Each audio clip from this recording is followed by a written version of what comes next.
All right, that was a really nice play from Dylan Gabriel. He spun and faked the handoff, spun around and threw a shoestring across his body, catch to David Njoku. That was a strange play. We are back. We are here, everybody. Let me send the link out. Let me get some music playing. I got a lot of stuff to do. 13-14 left in the first quarter. Dylan Gabriel's first real throw sails 10 yards over the head of the receiver. Isaiah Bond nowhere near where the ball was thrown. 4th and 3. Browns are going to give the ball back. That sucks. Holding call did not help.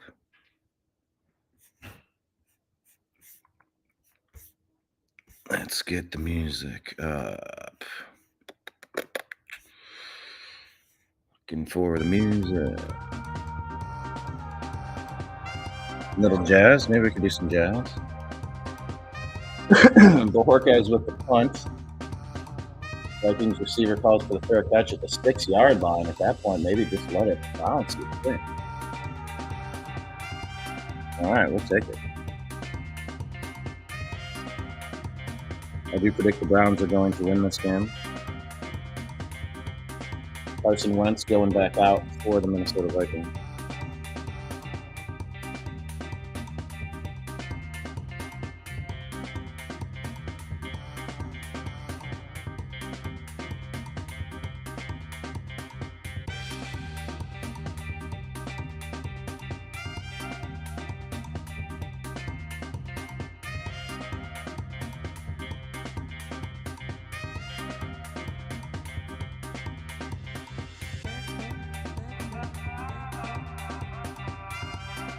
Very first play for the Vikings. That is a good running play.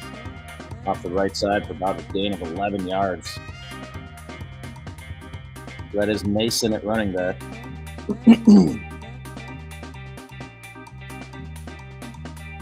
That position, it was Aaron Jones. It was who else was over there at running back? Dalvin Cook, another handoff. That's going to be a first down. They gave him 9 on that previous run. This will get him another 8. Tackle by Schlesinger and the crew. 0-0 score in England. Browns versus others.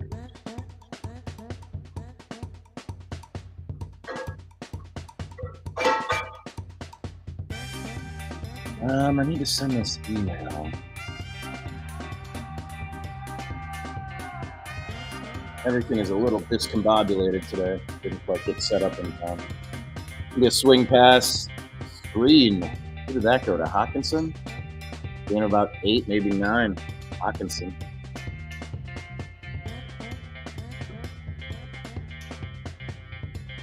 Okay, I can send it there. What about? I think I can.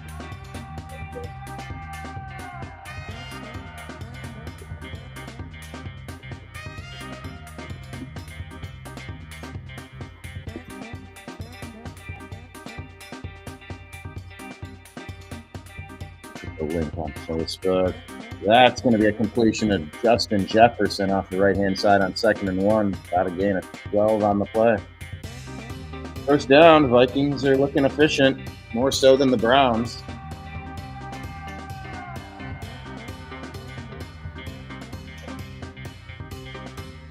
They put Justin Jefferson in motion from the backfield.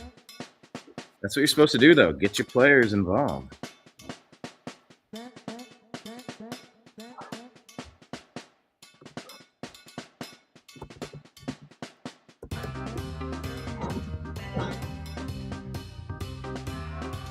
Carson Wentz with a deep shot. There was some battling between Justin Jefferson and Greg Newsome, who was doing a happy dance. Carson Wentz looks suspiciously like Prince Harry, I think it is. Looking like a ginger, I don't know, like a shifty ginger out there. 50 gingers unite. Have you ever seen Carson Wentz? Do you know what he looks like? I'll have to pull up a picture of Carson Wentz.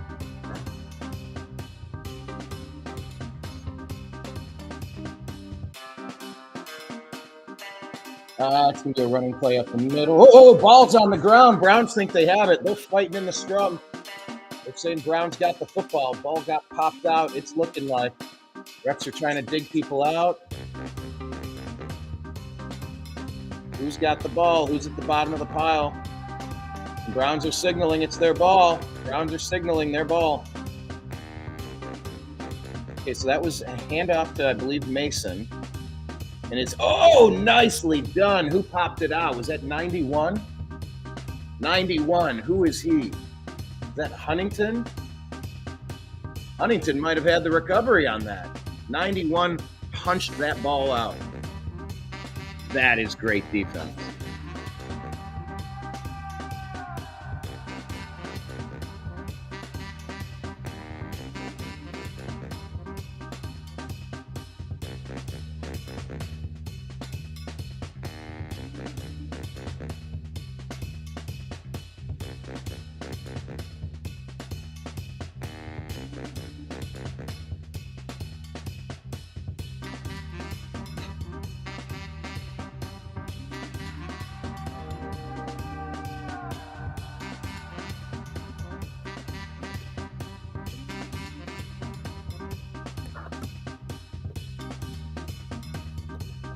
We're at a commercial break, everybody.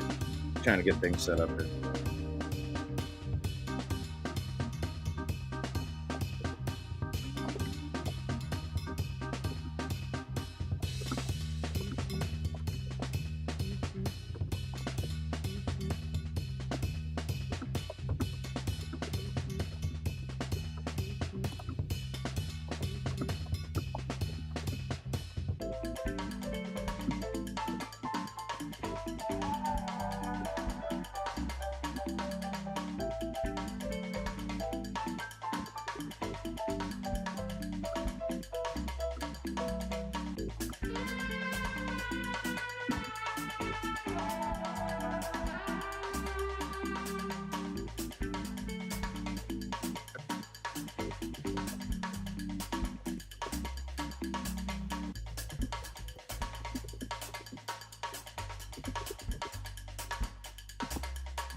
Oh, it was Wright who knocked the ball away. Number 91, Wright. Good job.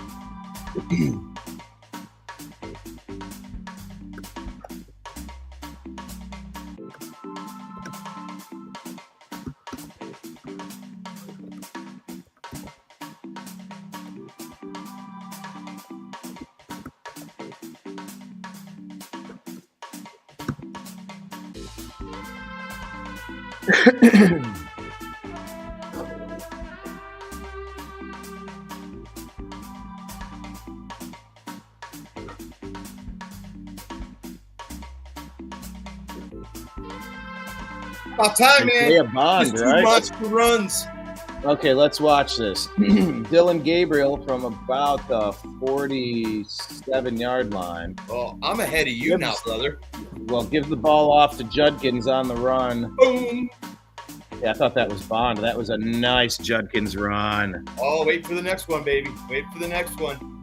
Oh, you're ahead of me now. Oh, yeah, baby. All right, let me recalibrate, and then we'll figure out how we want to handle this. All righty. Five, Takes the hand four, off. out of the shotgun. Looking. Gabriel, hands Oh, off. incomplete pass. Oh, that's a nice run. Gain of about 8. We are not. Judkins gets up yelling at Meadows. Oh, now you got somebody banging into Judkins. It's getting chippy down there immediately. Oh, yeah. Boy, aren't you going to have fun? I get to know everything before you today. Right now, it's 3rd and 2.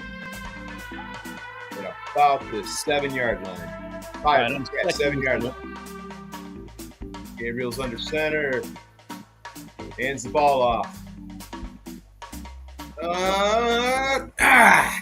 Not sure. Oh! We Okay, I saw Isaiah Bond on a post pattern, looking for a flag, didn't get it. Now it's 3rd and 2. All right, I'm going to do this. I can sync up my TV with you. I just press pause. Tell me when. 3rd and 2. 8:52 left in the game. 8:52 left in the game. 3rd and 2. All right. Tell me when the replay is done and they show Stefanski.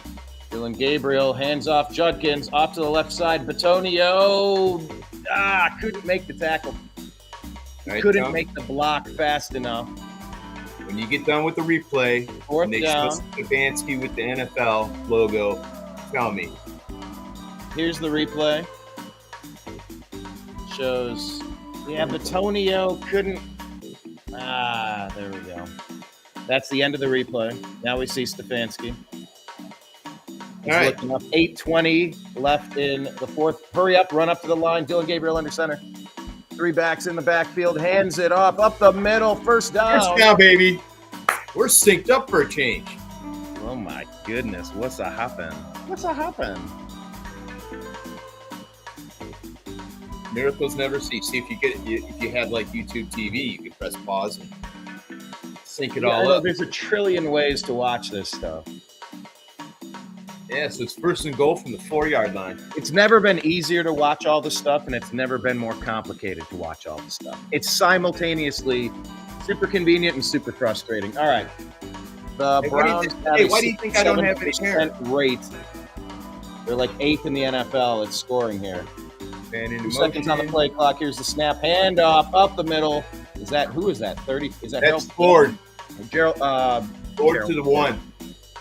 Jerome Ford.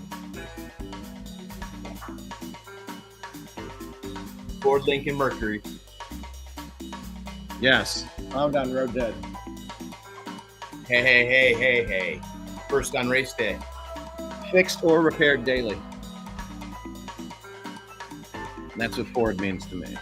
Friggin' old rebuilt Dodge. I'm a Chevy. I used to be a Chevy guy, but now I'm a Toyota guy.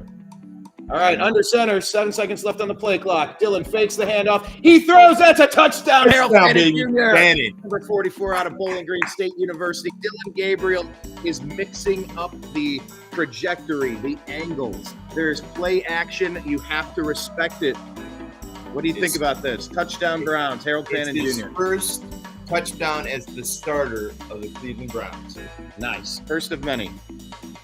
Let's hope. Here's the replay. Fakes it to Judkins. Gets pressure. Zips it out fast. I mean, Dylan Gabriel is moving in the pocket. Something we haven't seen since when? When's the last time we had a quarterback that... Who? Baker Mayfield. Baker didn't have the pocket.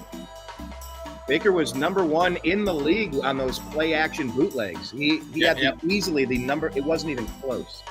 No, and this was... No, it is true. And this is all because of turnover. Well, and that was a good drive. Yeah. And that was a great throw by Dylan Gabriel. That was a great throw. No bones about it. That was a great throw. Because it takes a lot of athleticism to be spinning, to find the right angle so it doesn't get deflected. You fake it long enough so if their hand's up, you don't run into it. Yeah. That's a guy that played 6 years of college football right there. Yeah, he's got, 64 games under his belt in college? Is it 64 games? Yeah, that sounds like a good thing to look up. Because he had what? He had a COVID year? Yeah. They gave him like a waiver or something. Yeah, he's got time under center. It's not like he was the starter for a year or two and became the big name in Oregon. He was consistent. He was there constantly. You're getting a veteran out of a rookie. Kind of to a degree, yeah. I mean, these days, very few people have the type of experience that he's bringing to the table. Yeah, looking at the quarterback class that just came out, you look at Jackson Dart, Will Howard, players that had multiple years, under center. not just the flash in the pan. Hey, William, you want to walk us through the league? Tell us if anyone's scored yet. I know it's early, but gotta have some action somewhere, I'd imagine. Let me look at the. You know what? We will only have. Let's see. Oh, wait a minute. There's nothing going on. Yeah, I know. Well, maybe college football. We could take a look at what happened. Any upsets yesterday, college football? Oh, there were some. Okay, that's what we could do. There we go. Yeah, you're right. There'd be nothing going on. This is crazy. There's no other football right now but us. And we're leading. We're not embarrassing ourselves. That's a start. Yeah. That's a start. When you're the Cleveland Browns, like step one, don't embarrass yourself. Come on, show up for your community. All right. Yep. The game's back on, but I do have here. Let me share this screen. What are you doing this morning? Do you have any wings? Do you have any? What are you sipping on? Here, this is what I started my morning off with. A Monster Energy drink. Here's kickoff. Sticking down about the 27-yard line. Flag on the play, late flag. They might get helmet to helmet. Maybe a face mask. On 41. Yeah. Oh! We'll take that. Marching back 10 yards.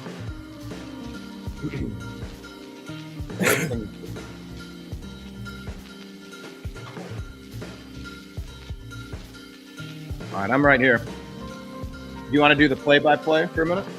Yeah, I can use play-by-play. How did you jump into the studio? Did I email you the link or did I post it? You emailed it to me. Yes, it I popped did. Up. Maybe since I'm a consistent regular, it just automatically sends it. Okay, Wentz is under center.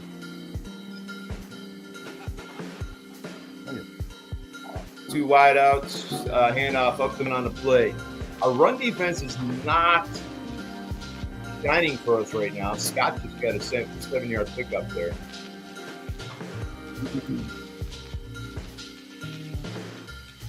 All right, Wentz back under center. We got two wideouts. One running back in the backfield. He's directly under center. Takes.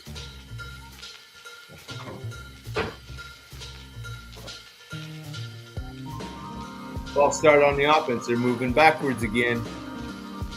Hey, that's good. Number 60. Huber jumped off. Or actually just flinched. We'll call him Huber the Goober. Yeah. And Minnesota's front line has got 3 guys down, so they got 3 backups in today. Well, good. They feel our pain. Oh yeah, yeah. But we do have Conklin back, and the run is stopped quick. Garrett on the stop, maybe a gain of about a half-yard.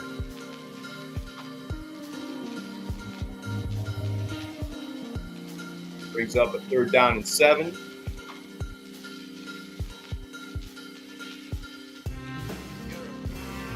Hey, look at that. Starting offensive line combos this season. Vikings have 4 different settings. Browns have 5. That's not good for stability on that offensive line that you don't get to play with each other. But it is what it is. It's the but that's injuries are injuries. I mean, that's the problem. Wentz is back, Bates is back. Jefferson with a nice reception. Gain of about 8 on the play. Did I end up ahead of you somehow now? First and 10.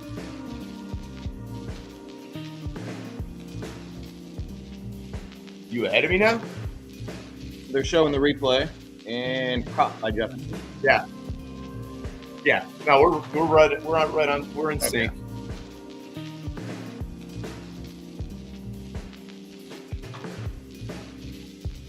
Man, Jefferson's wearing some serious bling around that neck. First and 10 Vikings. Wentz under center. Looking, throwing across field. That's going to be incomplete pass. Newsom on the Newsom Jr. on the cover. Yeah.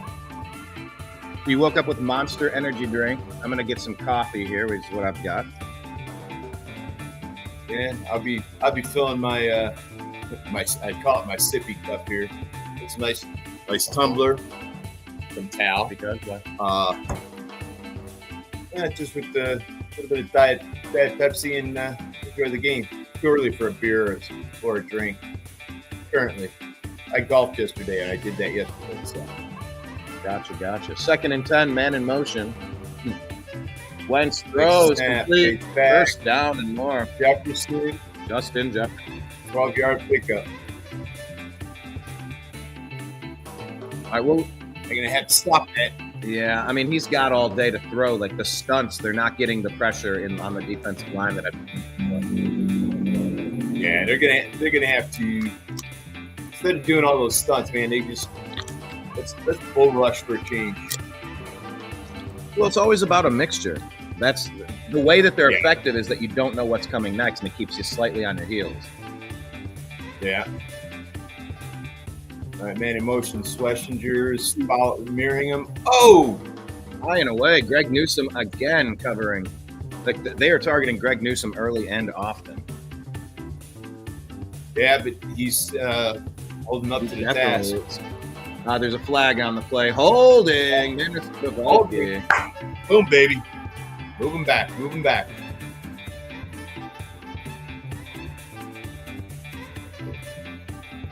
I would say this. I don't know if you caught the beginning of the game, but the presentation, the colors, national anthem was done well, and the England or the Britain national anthem was well done. They had a hell of a starting lineup today doing all that. I was very impressed. Hopkinson in motion. You said a hell of a starting lineup. What do you mean? The singers were great, or like the whole setup? What do you mean? Yeah, the performances were very well done. I mean, you know, I'm very big into a very good national anthem. You know, don't try to make it your own. The singer that did it, operatic singer out of England, she did it, and she did a phenomenal job. And the person doing the English national anthem did a very good job too. Yeah, I missed the U.S. anthem. I saw the British one, and it was well done. I agree. Oh, there's a completion down the field. They are moving the ball against us. Naylor on the catch. Gain of what, 20, 25?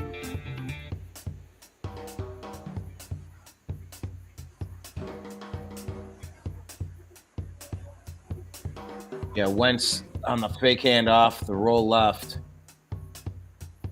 A bit of a late tackle out of bounds, but they let him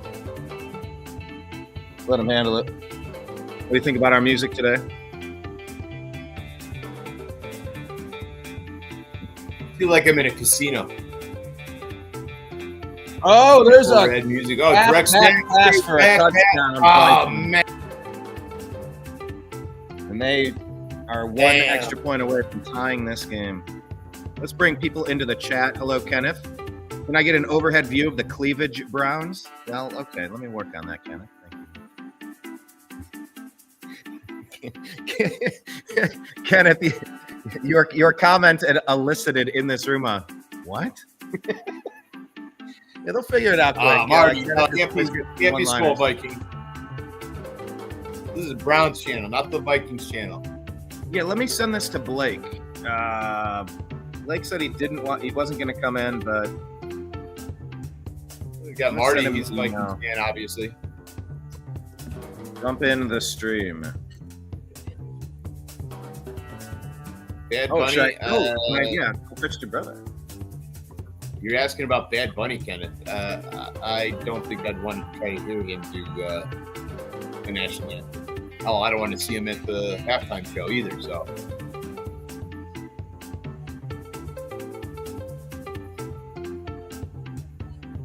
but that is a good point. Let me pull up the game cast.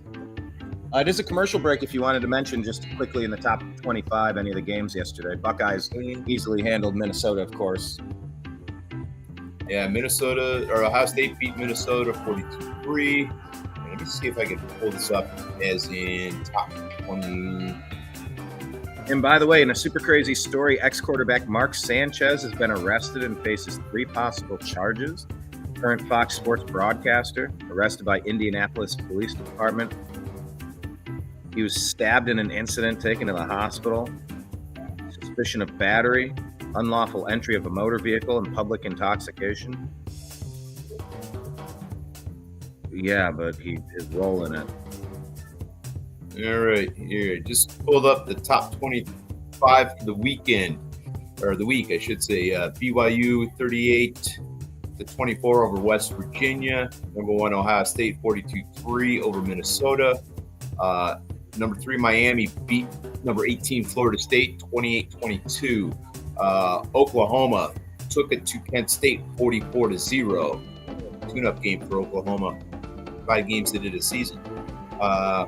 Texas A&M beat Mississippi State 31-9. Oh, Texas A&M is ranked 6th.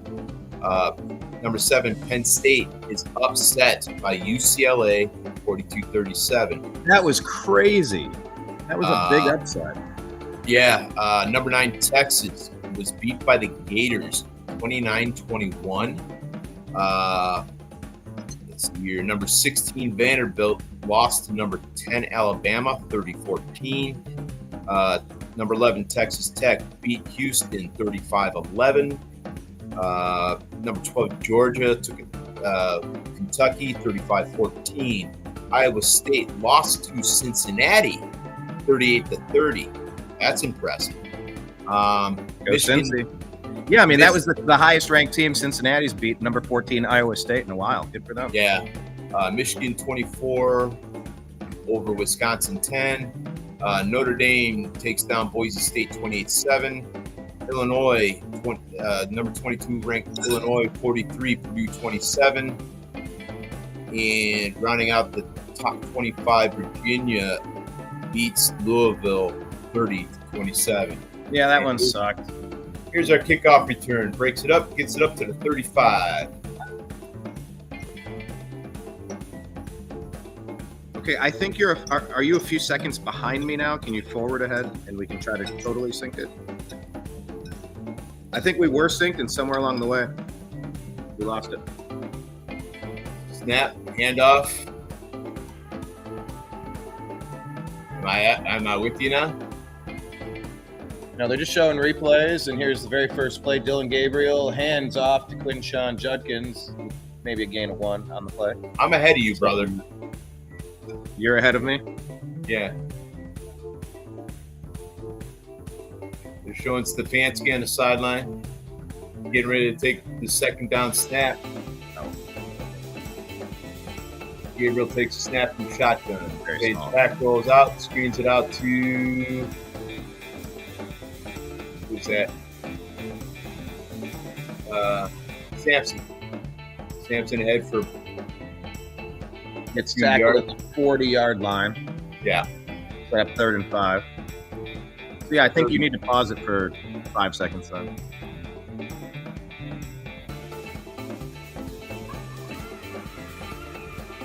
Casino music. That's a good way to describe it. It's casino music.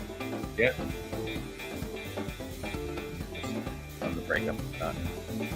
Filling in shotgun formation. Takes a snap. Throws it. Yes. Bannon Jr. for the first down, baby. Nice reach at the end of that play. El Fannin came out to play today, people. He has the touchdown on the day. Yeah, I was listening to the pregame.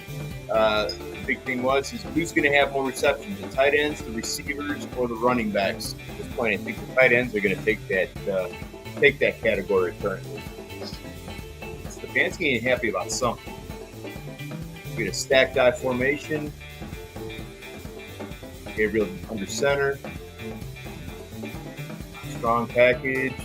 Judkins, go baby, go! He's gone. He's going. 30, 20, 10. Touchdown, but there's a flag on a play. No. Ah, you gotta be kidding me.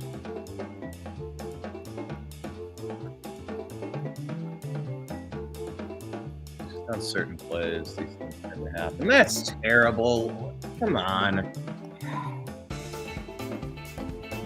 Oh, that's brutal. Why don't you just pick up the flag and say, you know what, we like... Oh, man. Cannon's going to get the call, holding. Damn. All right. Can you pause your feed for 5 seconds? 1, 2, 3, 4, 5. Okay. This is exactly, they're paused at the moment that they say that. Oh, come on. They're going to call that a hold. I don't think he earned that.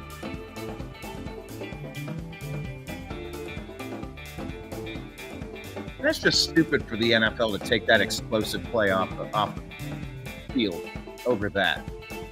That was not a hold. All right, tell me when you see them break the huddle.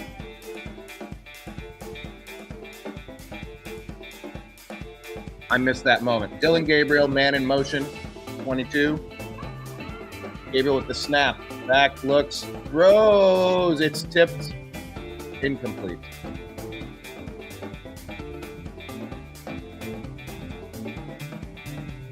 I don't know. That was kind of a weird play. We knew all along it was going to be.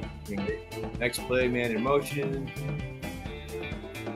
Gabriel takes a snap, swings it out left. Manning Jr. to 39. Nope. You got to pause it for longer. Gabriel, man in motion.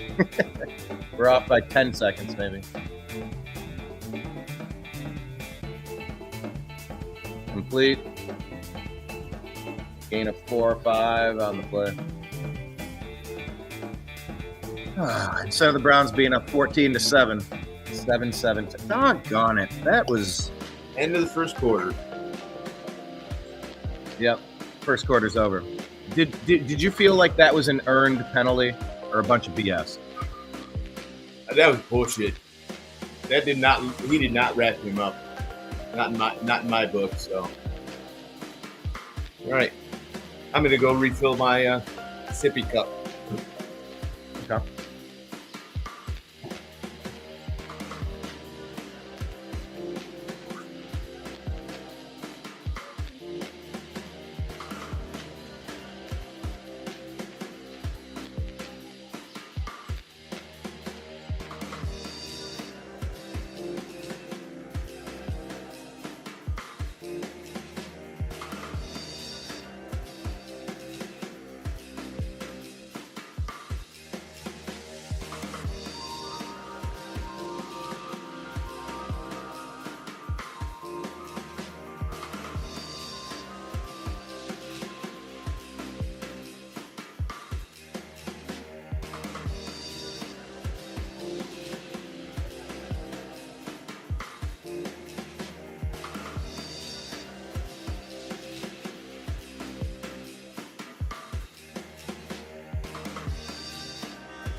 I didn't miss much, just a commercial break.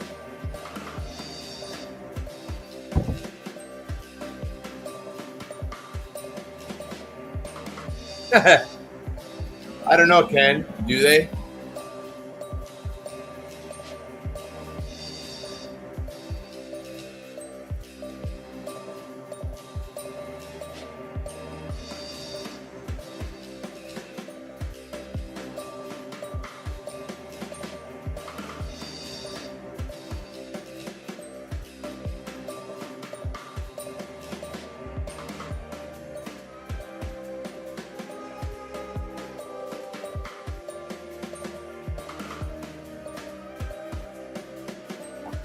Damn it. False start.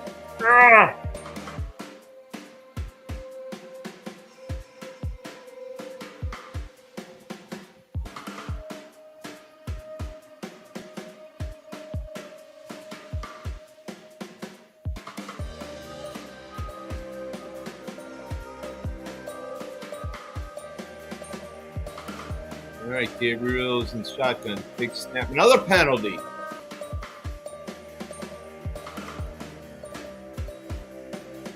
God damn it. Another one. Offense is playing sloppy football now.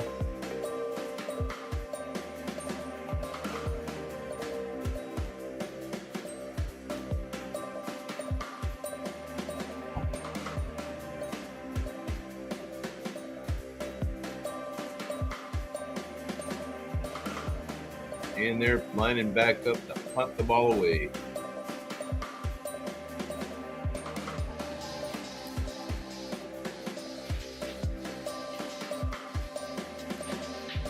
Snap is back, kick is off. Ortiz gets a nice kick. Ball goes out and about the 17, 18-yard line.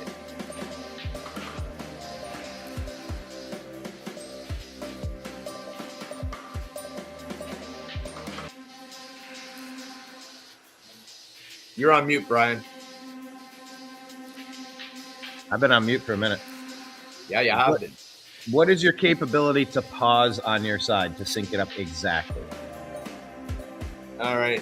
I'm going to pause it right at the end of the Caesars Harrah's casino or Vegas commercial. Right as it switches? Right as it stops. Boom. Tell me as soon as you see car wash entrance. Okay, and go. All right. We are synced. Guy's looking at his phone in his car. Running through the car wash. It's an action-adventure play.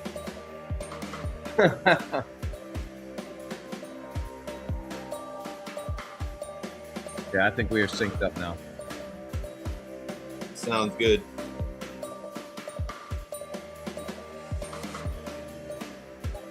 I'm still here, but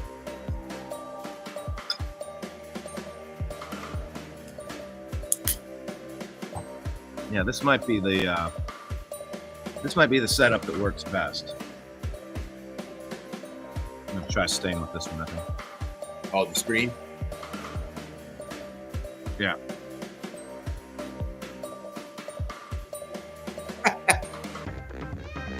That's funny, Ken. I don't think Charlie Brown could have made the NFL. I don't think his leg is that strong. Yeah, but Lucy made sure we'd never know. Yeah, I know. I'd love to see, instead of him trying to make the kick, he just, plows into her, tackles her, linebacker style, hitting the quarterback from behind. Yeah, that wouldn't have taken long these days.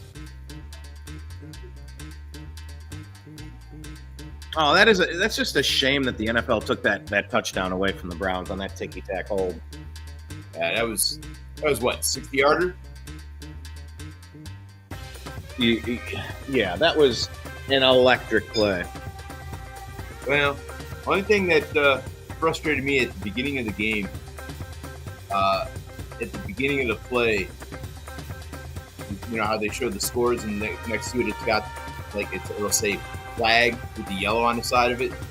They were already projecting the holding call. Yeah. So, all right, Wentz is under center. Malone slot back, man in motion. Hands it off to the motion man. On the end, 12, 13-yard gain. So it's going to be 1st and 10 again for Minnesota. Naylor is getting his work in early on this defense. Yeah. Maybe they found something. Yeah, Lucy definitely was a Karen. Yeah. Well, maybe they found something they can exploit, they think, on this Browns defense. If they're going around the end, then he's dropped for a short gain. Mason.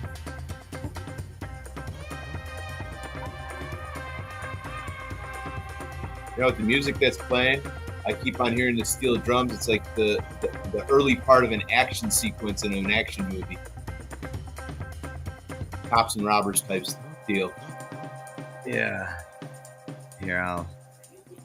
Oh no, it's fine. You just pitch it down just a notch. I brought it back just a little bit. There you go. That's not bad. Swing pass complete. Oh, nice stop. Yeah. Wessinger and team 3 Browns defenders collaborated on my boy. I think Swetch is going to be my next jersey. Yeah. I wish they'd bring back the orange jersey. I do like them. Example, I'm wearing one today. How would we know? You have us blocked. I know. I'm in pause. I'm in timeout mode. I'll bring it up here in a second. 3rd and 9. 5 seconds left on the play clock. Wentz, 2, 1, clapping for it. Whoa, rifle pass. Sorry, rifle snap looks. Throws it incomplete. Oh, Hawkinson is asking for the flag, and he got it. You gotta be fucking kidding me. Oh, sorry.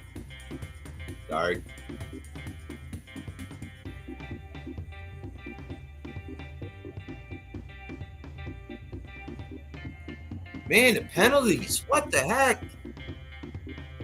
Well, let's see the illegal contact. What are they even saying? This feels like they're rigging the game. Like there's not. Yeah, I'm gonna agree with you. I don't. This doesn't feel legitimate. You don't take that Quinshon Judkins run off the board for what I saw, briefly getting tangled and briefly spinning sideways. Like there wasn't. I feel like they're rigging the outcome of this game. I don't like it. So we got to win and beat the refs. It's gonna be a pitch out to the right to Mason in a 5, 6, 7, 8. Right about 8. Oh, they're gonna give him 9. Scott, rather. The Scott on the play.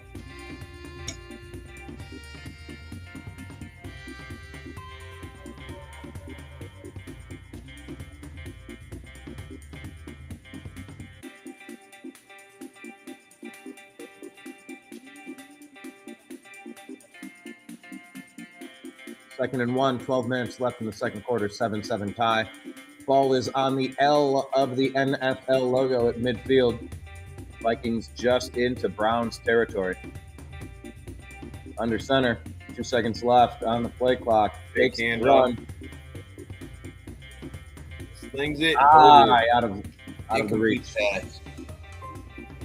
Oh, nice, Kenneth. Yeah. I don't know if podiatrists have footballs, but AC/DC, they have big balls. Who has the biggest balls of them all? At this point, I'd say Bon Scott, since he's the one that sang the song. Hey, do podiatrists have an annual football?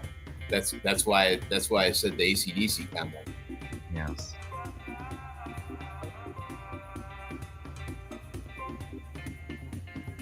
How's the weather out by you, Brian? It's about 80 degrees here in Cleveland. No, nice. Shut him down. Great job. Loss of 3 on the play. Great job, Browns defense.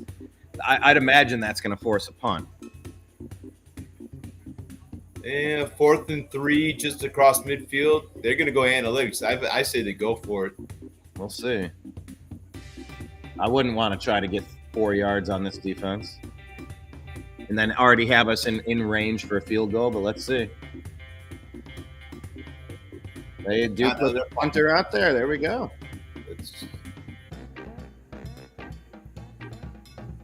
Kick is away.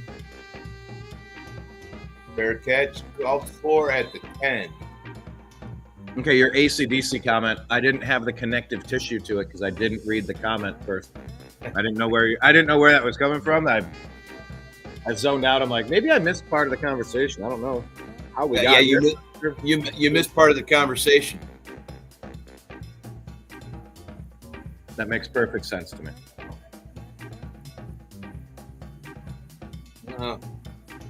They're advertising the new Apple 17. Or is it 18 now? 19. 19. It doesn't matter. Oh, I guess it said 17. Yeah. Which one do you? Apple's behind the 8 ball. Any Android product is better.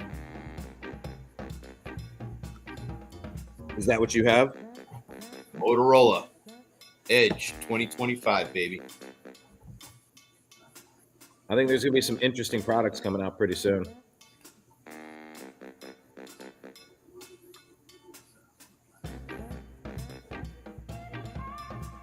I think Tesla is set to do cell phones. Yeah, they've already got a lineup, from what I understand. I'm not, like I said, with they're going to do like a Netflix type service that would probably be better than Netflix. Hey, we'll have to wait and see. I'm not opposed to there being another streaming service. I'm just tired of paying for so many different streaming services at this point. I've said this all along. We just need something to be the Library of Alexandria. Just one pivot point where you can access all the things. One price. Keep it simple. Like, what is? Just how do I get the things? I could only stream 24 hours of things if I were watching everything all the time for 24 hours. Yeah. Take a moderate fee for whatever it is I'm watching, and just let me access any live show at any time. Any movie that's ever been made, any series I feel like watching. I don't need I'm not getting Paramount Plus and Peacock and Amazon Prime. Like, nobody can keep this organized. I'm not going to sign up for a $300 account 300 times. I can't do it. I'm not going to do it. Just what's the one entry point to all the things? Figure out monetization. I agree with you. Make it easy already. This is insanity. I would love, hey, do like you're talking. Say it's going to be $200 a month flat fee. And it gives you everything. I mean, if somebody's got to eventually do something like that, and everybody will get their cut of the pie and be happy. I mean, I liked it when, you had original cable. You had everything all in one place. Stuff like that. Okay, Gabriel in the backfield takes a snap. Fades out the fan in. Weird neck tackle. 4-yard pickup. That was a weird neck tackle. Why didn't they call him for a horse collar? That fucked his neck up. That or even a face mask. He got up like his neck is hurt. Like we watched it right in front of us. I called it in real time. Yeah. You don't get to horse collar people like that anymore. That was like a weird neck tackle. Like I said, living against the world. And we're in the world today, so snaps back, takes the handoff.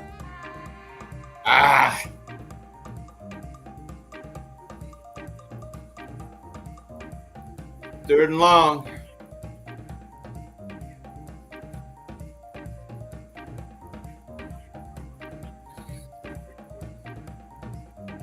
Kenneth is just rattling them off right now.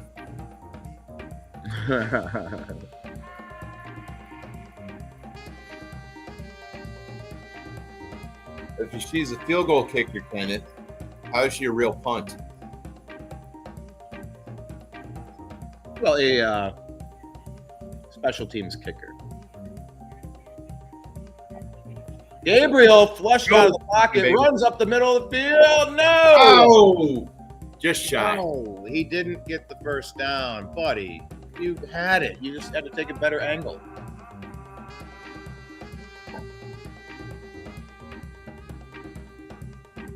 Pocket collapsed. He had the protection in the beginning, though.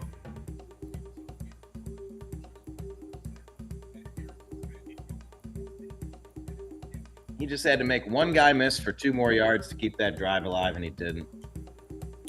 It was good elusivity to get him out of that bad situation to begin with, but man, that's a makeable play to like just take a slightly different angle to get 2 extra yards and being aware of where you're at. He got up pointing like he thought he got it. Flag on the penalty. There's gonna be a hold on the Vikings. I guarantee it.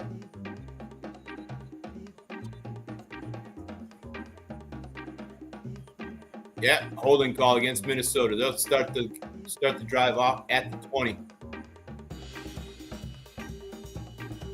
I thought I saw that, but I wasn't positive. It was right on the corner of the screen. Yeah.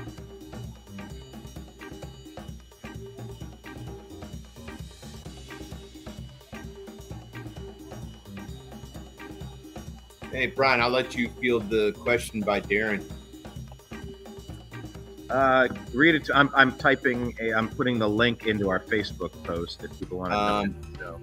So. He's asking, are we ready to fire Stefanski yet?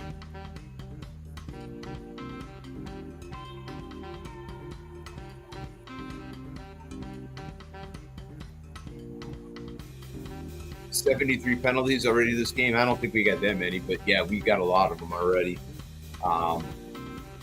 Yeah, it's undisciplined play having as many penalties as we've got already today. Serious question for Darren. Did you feel like that holding call was being the NFL rigging that moment? Do you think that was a ticky-tack thing? They took an explosive 70-yard touchdown run off the table for us. We should be winning 14-7.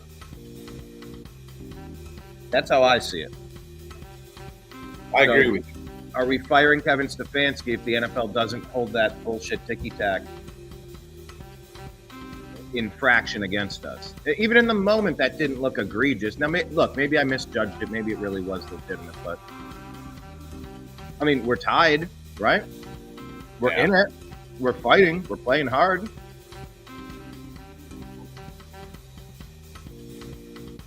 So some of the penalties from this game don't appear to be penalties to me. And I think that matters.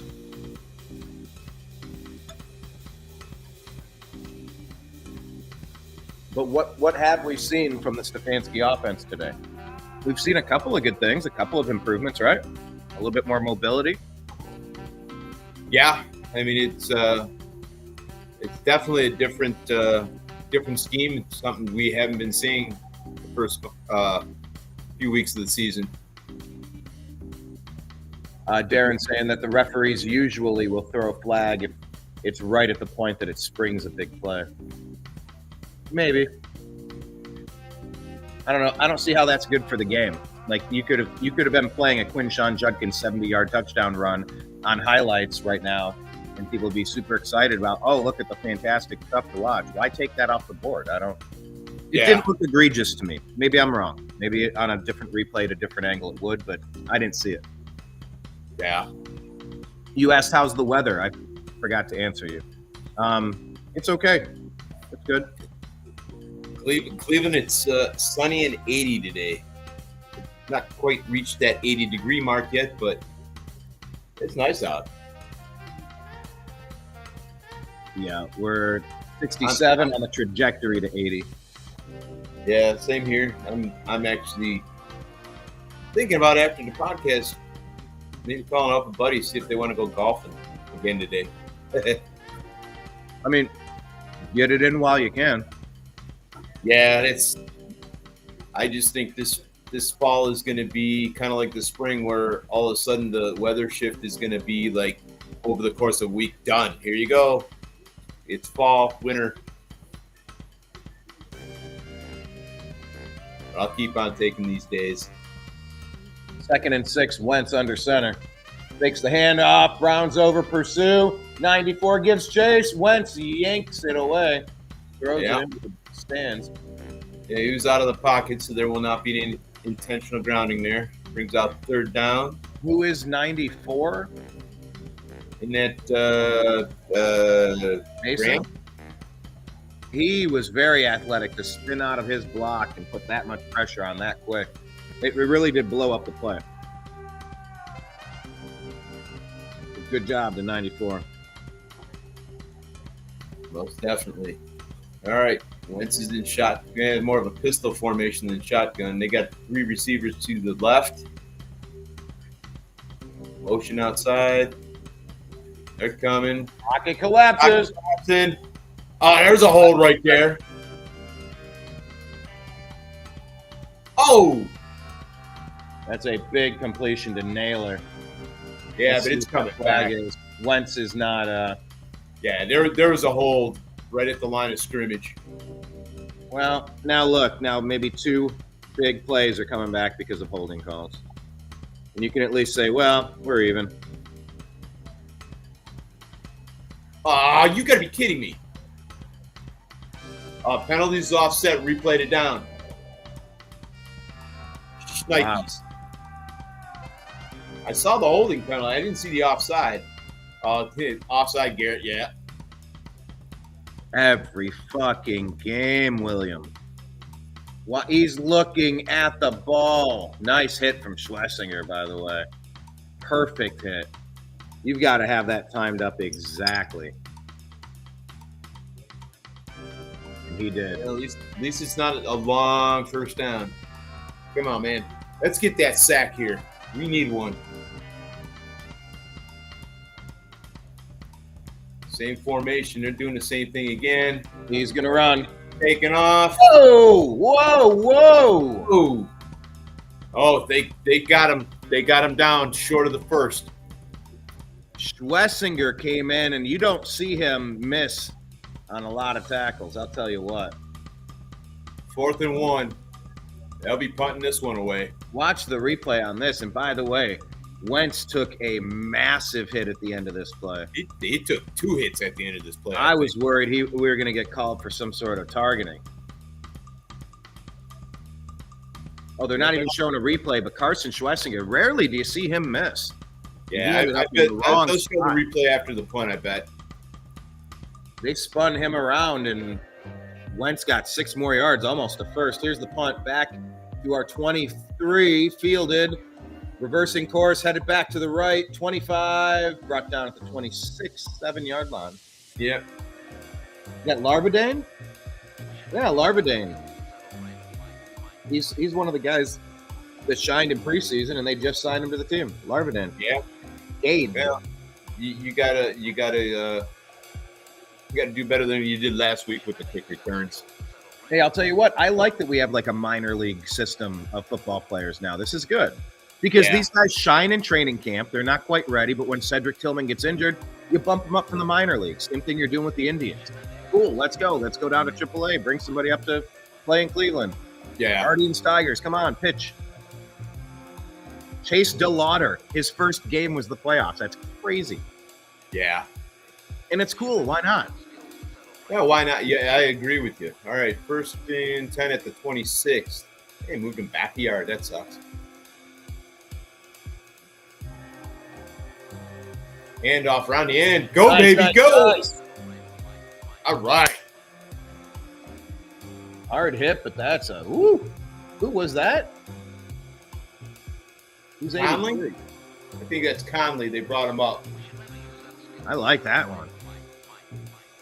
Yeah, they're doing exactly what the Vikings are doing around the end. Hit the motion man with a handoff. By the way, let me tell you a story about Brunswick football in a second. Yeah, my friend's daughter's won homecoming queen.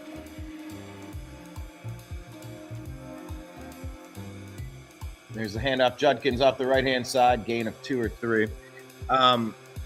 Yeah, I got the chance to be, to work with the team a little bit. And Were you in town again? Huh? Were you in town again? Not this week. Not this week. This was 2 weeks ago. But I got to talking to the players on the sidelines and met a young guy. They played him in the first couple games, I believe. But he's a true freshman. And they're dressing kids that are sophomores, bringing them on the sidelines just to get used to the experience. I'm like, this is smart. Bring up if you identify they're very talented, get them involved super early. So we have our minor league on the play. Fiddlesticks. But yeah, I like having players acclimate themselves to the big league squad maybe before they're ready. Yeah, no, I agree 110%. And look, I can't blame Dylan Gabriel on that. I mean, that was a turnstile at left tackle. That guy came in untouched, number 90. Yeah. Leviston's just standing around with his thumb up his butt. 3rd and 13. Tie. It's a 7-7 tie. 4:16 left in the game. Gabriel completes. Caught by Judy. That's what we've needed this whole game. And you know what? If Gabriel throws that a little bit better, maybe Judy's still running. Either way, we'll take it. That's a first down. Nice job. Browns across midfield. Handoff. Judkins cuts back. Oh, what are they doing? What are they? What's a red? They're going to challenge who we caught it. Well, we already ran a play. They can't do that. They're not going to do this to Cleveland again. Darren Campos says Gabriel is showing some promise. By the way, Darren, if you want to jump in, you've been on the show before. Let's take a look. Did the ball touch the ground or not? Yes, it did. That's going to be an incomplete. They're going to take it away from us. No, the first down. Yeah, that ball hit the ground. Shame on Jerry Jeudy. You got to catch those. So you were mentioning Brunswick football. It's homecoming week this week, and my friend's daughter is the homecoming queen. So kind of cool. I think my friend's kid is the homecoming king. I think. Yeah. Hello. Darren, how are you, sir? Up? Good. How are you? Living the dream. Slick Willie, this is Darren. Darren, this is Slick Willie. How's it going? Darren, nice to meet you, man. Give us your take. You've got a lot of takes. Gabriel is showing some promise. We may be able to just draft offensive line next year. Yeah, I mean, I haven't seen anything hateful about him yet. Seems to be taking care of the ball. Slipped a little bit on that second down play there, but like you said, that left tackle was terrible. I know it's bad. It was a revolving door, is what I was saying. On that play, I saw whatever semblance of turf. It kicked up. You saw him slide back on his cleats on that play. But yeah, I mean, look, they're mobile. They're trying some things like that.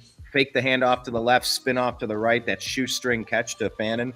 That was an interesting looking play. I haven't seen a lot of interesting stuff from Stefanski in this offense all season. Just this season, or like the last 3? I've been out on Kevin Stefanski for so long. I don't even know what it's like to be on Team Stefanski since he was handed someone that was Baker Mayfield. He had some talents. He has some downsides, we know, but come on, there's enough other needs on this team. Let's focus on fixing the supporting cast. When Stefanski couldn't make it work with Baker, I blame him. I blame him for not benching Baker for his own good. And I've been out on Stefanski for years. I think Andrew Berry saved his job, though, with this draft. Would you agree with that? I think Andrew Berry saved Andrew Berry's job. I don't know about Stefanski. Andrew Berry saved Andrew Berry's job with the draft. I would give him that. Yeah, they called it an incomplete pass, 4th and 13. Well, Jerry Jeudy's playing like shit, Darren. He has been. Jerry Jeudy can't catch a cold at this point, man. Nope. Stone hands. I can't argue there, man. I don't get it. He was supposed to be our wide receiver 1. That was an Andrew Berry. This is an Andrew Berry failure. What do we trade to get him? A 5th rounder? 3rd rounder? I forget now. Yeah, I think it was a 5th and a 7th or something. That punt is going to go out at the 11-yard line. Nice punt from Bojorquez. That's a nice coffin kick. Very nice. Yeah, 5th and 6th is what we traded for him. Well, a lot of teams will eventually draft a wide receiver in the 1st round because that's where you get the biggest, tallest, strongest, fastest, best receivers. It's been a while since the Browns have done that. Maybe Braylon Edwards? I think that was the last 1st rounder we took, yeah. Who was the last 1st rounder we took before that? Was it Corey Coleman? Probably. I'm trying to remember. Was he at the late 1st round? He was out of Baylor. Or... I'm trying to remember. Corey Coleman. Either way, the cupboards are pretty bare at wide receiver for us. They're going to hand it off up the middle, gain of 1, maybe 2 on the play. 2nd and 8, 3:58 left in the 2nd quarter, and a 7-7 tie. Darren, we're tied. We're competitive. Yeah, a lot of it's the defense, though. Yeah, it is. Points came off a turnover, short field. It did. Are you as frustrated as I am about Myles Garrett continuously jumping offside? No. I mean, he's hyper aggressive. You got to let him unleash himself. You're gonna eat a few 5-yarders from him, but look what he does to the rest of the. All right. Yeah. So that's the equivalent to our power hitters going to strike out from time to time. Exactly. but he could. but you know what I say? It's almost like if LeBron James or Shaquille O'Neal could learn how to hit free throws. And Right. LeBron's improved over the years, but like Shaq, if you could just learn how to hit free throws, it's kind of the easiest thing. You're looking at the ball. It's fine to like anticipate and wind up and go, but come on, man, like it's like hitting a free throw, not jumping off sides. To me, I feel like it's an unforced error in tennis. I don't know. It bugs me. All right. Hey, to answer your question. You're looking it up. Yes. Back to the Andre Rison days when we traded for All right. Guys. So Corey Wentz Coleman. is back. Wentz is hit. Wentz is evading the tackle. Wentz. Oh, my goodness. Got popped. Goes down a gain of 5, maybe 6, a couple yards shy. Brings up another. Be careful not to give you guys spoilers. My feed's like a minute ahead of yours. Can you pause it and I'll tell you exactly when to link up? That's what we had to do with Slick Willie. Oh, are you on the NFL Network stream or what are you on? Nah, I'm watching on YouTube TV. Okay. Yeah, I'm on NFL Network. Yes. So Punt is away. I'll pause. Turn it, or tell me when the commercial ends. Oh, decent return. Okay, for number 84. Who is that? Is that Larvadan? 80. Who's 84? Geico commercial. It's TSA. They got the little gecko. Which part am I telling you, Darren, to pause on? When the Geico commercial ends. Okay, that guy's very happy. He's talking to a little green thing. There's a little brown and orange thing called Dylan Gabriel on the top left of the corner. We're watching him. Lots of little things today. Does Dylan Gabriel... Okay, Geico commercial is wrapping up, and we're back to it. Man in motion, Gabriel under center. 1st and 10 at the Browns, 34-yard line. 7-7 tie, 2 minutes 30 left in the half. Gabriel out of shotgun, hands it off, instantly met by number 50. That's going to be a loss of 4 on the play. Darren, are we synced? No, when I unpaused it, it jumped forward to live, so I don't know. That's gonna work. No. Alrighty. So hey, to answer our questions, we asked about wide receivers drafted first overall by the Browns. Since '99, 2005 we drafted Braylon Edwards, and then in 2016 we drafted Corey Coleman out of Baylor. Yep. Okay. Only 2 wide receivers that we've drafted number 1 since the return of the Browns. Who did? Can you go back further in? Yeah, I can. Prior to Braylon Edwards, let me make a guess, Darren. Let's guess. Did the Browns draft any wide receivers in the first round in the 80s, like Webster Slaughter, Reggie Langhorne, Ozzie Newsome? Like, were any of those first round picks? I know Ozzie's. Hold on, wait. Go. Let's do the 90s first. Minus 99. Let's do from 90 to 95 before they went away. Antonio Langham. He's a cornerback. Oh wait, who am I thinking of? Man, I'm trying to even remember good wide receivers we had. Michael Jackson. Negative. It was another Michigan wide receiver. Anything? Initials were DA. Derek Anderson. Alexander. Alexander. Derek Alexander. Correct. All right. Derek Alexander. That's a deep cut. All right. We will. Brian, you're going to need to get something queued up here because we're going to go the 80s. Wide receivers drafted by the Browns. I mean, Webster Slaughter's got to be one. Negative. Webster Slaughter, was he a second rounder? Actually, I don't know. I can pull that up for us here in a second, but he must have been a second rounder then. No. Reggie Langhorne. No, he was not. No, in 1989, we drafted a wide receiver running back by the name of Eric Metcalf. He doesn't count. He's a running back. Well, he's listed as a wide receiver running back. Was he in college? Yeah, here, let me do this. That's why you wanted me to cue this up. Hi, this is Eric Metcalf, and you're watching Unhappy Hour. So thank you, Mr. Metcalf. All right, I get where you were going with that. I'm like, what are you trying to tell me? Yeah, it's showing the replay of Wentz's run where he gets crushed. So, Darren, that's where we're at. Pause it. This is the second replay where Wentz gets blasted by Schweissinger. Yeah. Wentz off the field, and he's kind of moving his shoulder a little bit. All right, man in motion. 3rd and 8. Big play for the Browns. Slings it complete. It's going to be just short. Isaiah Bond, it was a nice play, a nice catch. Yeah. Gabriel's yelling. I think he wants him to line up and go. You want to do 70s wide receivers? I was born in the 70s, so. Greg Pruitt. He was a running back, and no, we did not take him in the first round. Handoff up the middle. Second effort's going to get it done. Was that Ford? Ooh, that was a gutsy play. 1:23 left in the first half. 7-7 tie. Browns are marching up near midfield, about 45. Gabriel out of the shotgun. Oh, that was almost picked off. Ugly throw.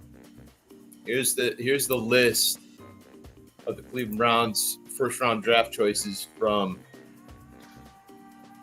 the 50s all the way up to today. So who do we have in the 70s in the first round? 70s in the first round.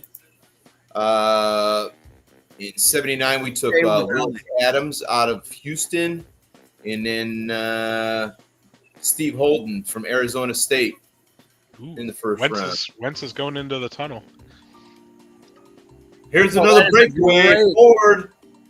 Gain of 15 for Ford on that swing pass. All right, Wentz is in the tunnel. You're that far ahead, Darren. You got to pause it? Yep. I can't. Every time I unpause it, just jumps forward. Oh, okay. It is impossible. Rewind. Can you rewind? Okay. I don't know. Let me. Oh, there you go. Yeah, maybe a rewind. They're showing Brosmer on the sidelines. Gabriel here, 1st and 10 Browns, 1 minute left in the first half into Vikings territory. This would be huge if we could walk away with some points and maybe even close out the quarter. Dylan Gabriel out of the shotgun.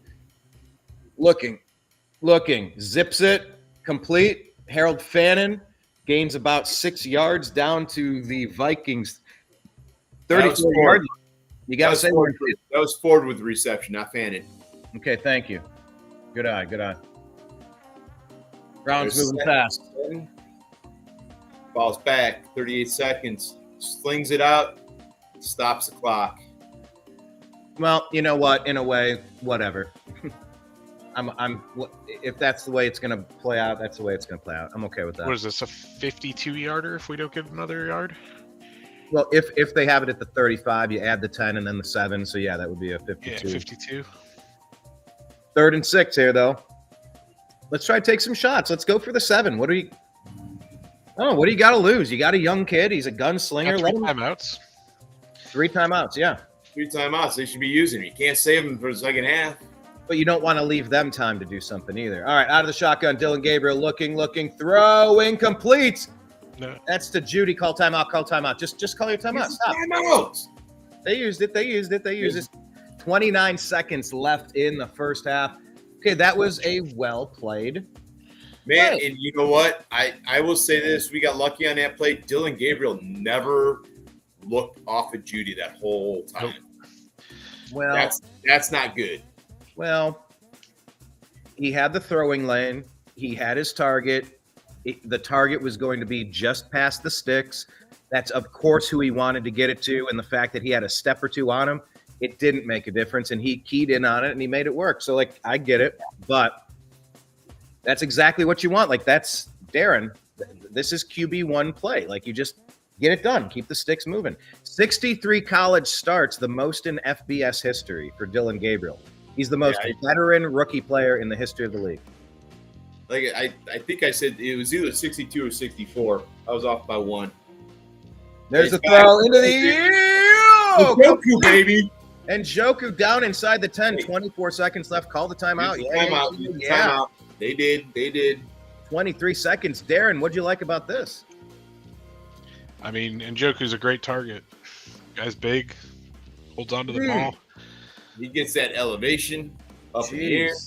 That throw was barely out of the outstretched arms of the Vikings player. I don't remember Dylan Gabriel. I remember him on Oregon. I don't remember him on Oklahoma. I don't remember him at UCF, but my nephew goes to UCF. He's a freshman down there. Oh, okay.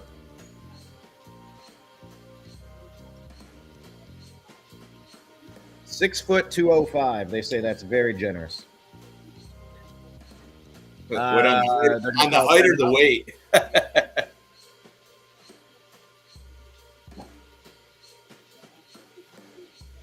25 seconds left in the half.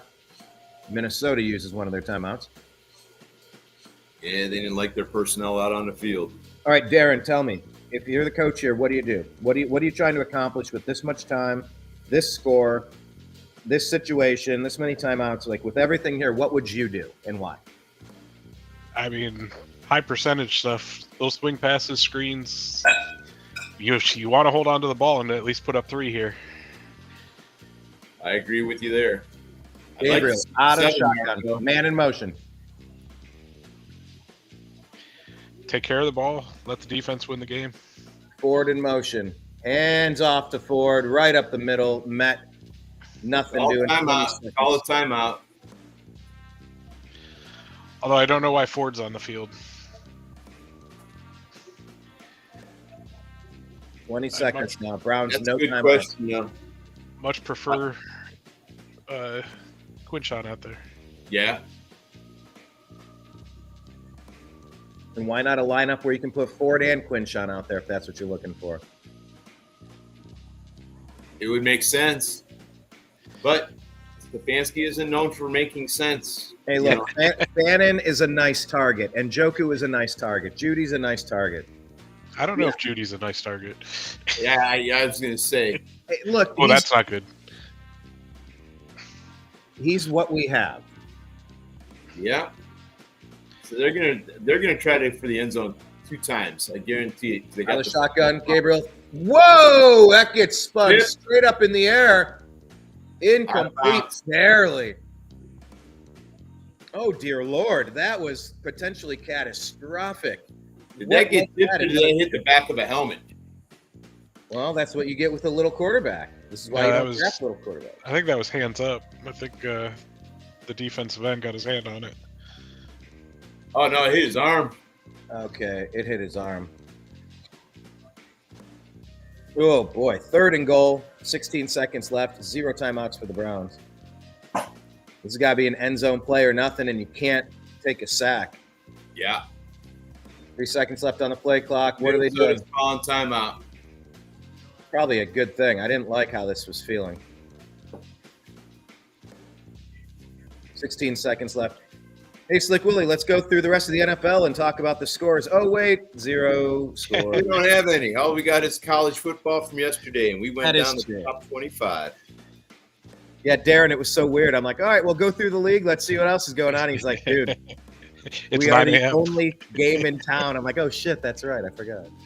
All eyes on the Cleveland Browns. Hey, you know what? We're not shitting the bed. We're not embarrassing ourselves. And that's a good thing. That's something. Right. Hey, was this a false start? Okay, hold on. You're too far ahead. Doggone it. Out of the shotgun. Throws, end zone, incomplete, flag. It's a dead play, so.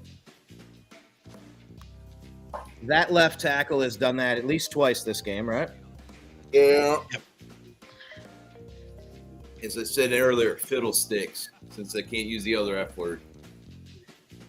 Finky. That was the fake word that Kenneth. He did a super chat. He did a super chat the other day. He had a fake swear word. Fug. What's that? I could use fug. Yes, you could. The middle stick kind of rolls off the tongue. All right, Browns. 16 seconds left at the 13-yard line. Gabriel back, throws, end zone, incomplete. Well, All right, fourth down. Bring out that field goal unit. Yeah, so his name is pronounced Schmidt, but there's no S, there's no CH. Yeah, he's Polish. And it's pronounced Schmidt, but it's SMIDT. Is that what it is? SMZYT. SMZYT. There we go. Sorry. Schmidt. Kenneth, stop. Shaq didn't attempt to shack up with your sister. Talking about free throws earlier. All right, here's the kick from our new superstar. 7-7 tie, 31-yard field goal attempt. 13 seconds left in the half. It's up. It's good. Browns are not getting embarrassed here on the global stage, like Emmanuel Macron. Good job, Dylan Gabriel. You led us to field position points, right? That's what you want out of a player with a couple minutes left. Like I said, hold on to the ball, put 3 up on the board. Ooh. Well, he did almost throw an interception, and then he did almost throw an interception. How much do you hold that against him? Well, they just showed the replay with Swesh hitting Wentz. Man, Swesh's helmet went right on Wentz's shoulder. Yep. So he's going to be out. Brosmer. Max Brosmer. What's his player card? I don't know anything about him. Undrafted out of Minnesota. He's gonna be the 2-cent football card in about 20 years, if that. If he starts the second half, he's going to learn who Myles Garrett is real quick. Yeah. Let's hope. Let's go. And guess what? Miles will have a new tombstone in his front yard for Halloween. That's right. That's true. God, that would be nice. Here's the kickoff out to the 20, 25, 30, 35, 40, 44 yard. Jeez. They got enough time for one play. And a flag on the play. Yeah, don't let Brosmer get close enough to do any goat shit. Okay, that's going way back. Holding on Minnesota. That's nice. That should run out the... Yeah, I guess they get one play here. All right.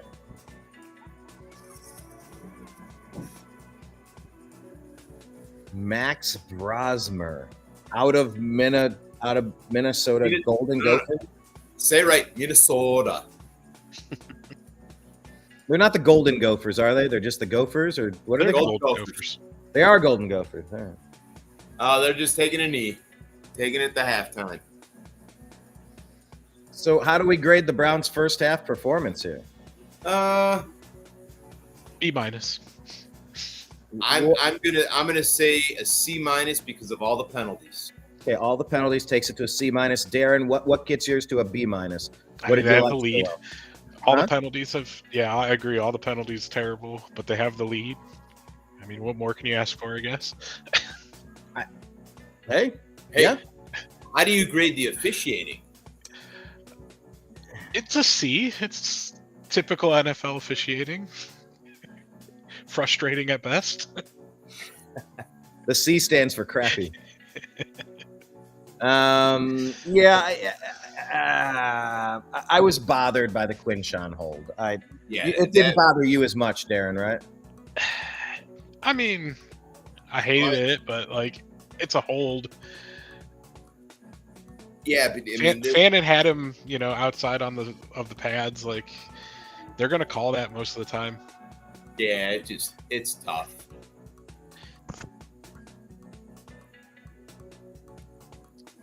Kenneth says he knew a guy that bought a $4.75 draft beer with a 5 spot. He did not get his quarterback. I know, that was tragic.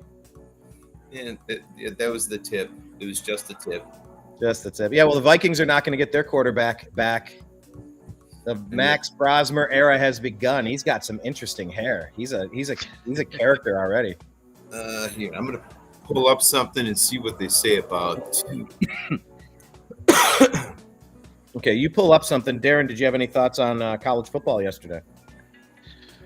I mean, Drew Aller probably just tanked his draft stock along with Arch Manning. What happened with Arch Manning in Texas? They lost. They lost, and so did Penn State. Yeah. I mean, that's Drew. That's back-to-back losses for Drew Aller, right? I mean, was Drew Aller always just hopeful because of his size or something? They just thought he was going to grow into it. I never really saw it out of the Medina kid. Yeah, they just said he was, your prototypical pro-style quarterback. But I haven't seen it, to be honest. Like, big games, he doesn't show up. I have not seen it. I'll tell you who looks good, though, is the U, man. Miami's going to be tough. That could be your national championship right there, Miami and the Buckeyes. It'd be interesting. Currently, right now, Wentz forced out of the game prior to the contest. It's a shoulder injury. Have not listed him if he's questionable to return. It's questionable to return right now.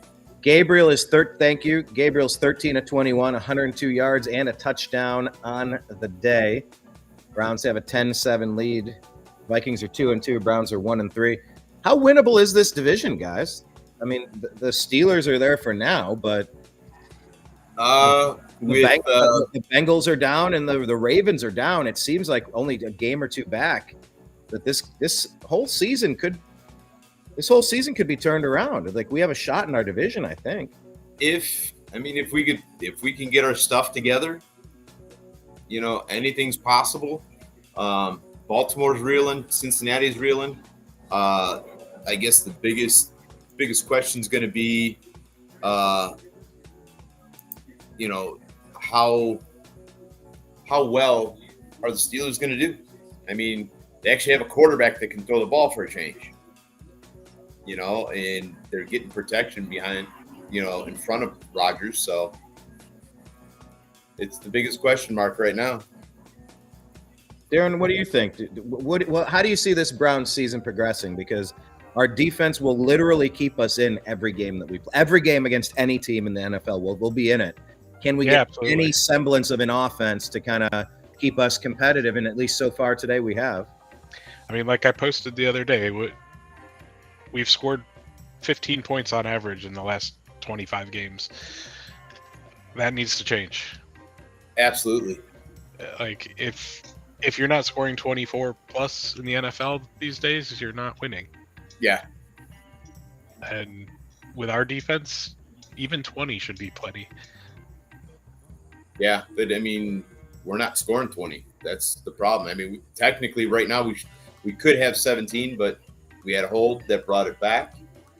But you're absolutely correct. I mean, the average team is to win a game has got to score at least 24 points.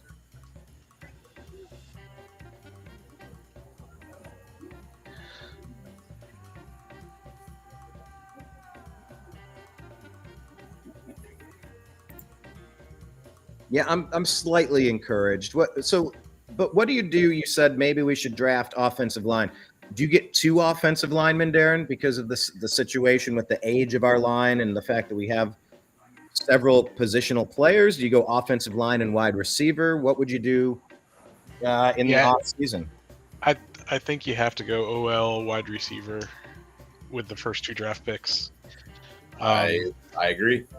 I think with whatever our high pick is, you take the best wide receiver on the board, if it's not too big of a reach, and then you just draft offensive line for a couple rounds after that.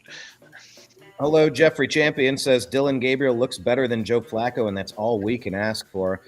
Slick Willie, compare the defense under Gabriel this week to the first 4 games with Joe Flacco.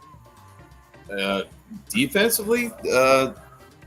Well, no, offensively, compare Joe Flacco on the Browns offense with Dylan Gabriel's Browns offense. We're definitely showing signs of life today. The biggest takeaway is he has not had the pocket collapse as hard on him as Flacco did over the first few weeks of the season. And we're moving the ball today. I mean, which is nice. I mean, we haven't been doing that all season long, and I mean, minus the game-winning drive that Flacco put together against the Packers, we haven't really seen a whole lot out of this offense. The biggest, though I do believe the biggest problem that Flacco had, and we saw it today with Judy already, is our number one is not catching the ball. I mean, we need a number one receiver, and I'm sorry to say, I don't think Judy is it anymore. No, I mean Isaiah Bond has shown some promises, so yes, maybe he grows into one, but he's not there yet for sure. No, absolutely not. And I mean, minus the fact that Tillman is out this week because of injury, Tillman was kind of showing signs of life a little bit, but we don't really have that wide receiver room, to brag about, No, I mean, and if you look at teams in the division, they do. You got Cincinnati with 2 great wide receivers. Oh yeah. I mean, heck, if you look at the receiving room, and I will say this. Not that they're considered wide receivers, but the 2 guys that catch the most passes that are most effective on this team are 2 tight ends. Yep. Bannon and Njoku. It is what it is at this point, which kind of sucks. And they're great tight ends, but they're not taking the top off the field. They're not. You're not going to throw a 60-yard go route to them. Yeah, and that's the thing is, you need somebody that's going to spread that defense out and be able to get that long ball. By the way, it wasn't a Browns first-round draft pick at receiver, but I think we spent a second-round supplemental pick on Josh Gordon. Yeah, I remember it was supplemental. I do believe you're correct on that one. And that was maybe the best receiver we've ever had when he was available. Oh, by far. Oh, yeah. Considering that he put up better numbers than Megatron back in the day, that one year that he played a full season, which was crazy considering, who we had at quarterback at the time, too. Who was that? Derek Anderson, right? Yeah.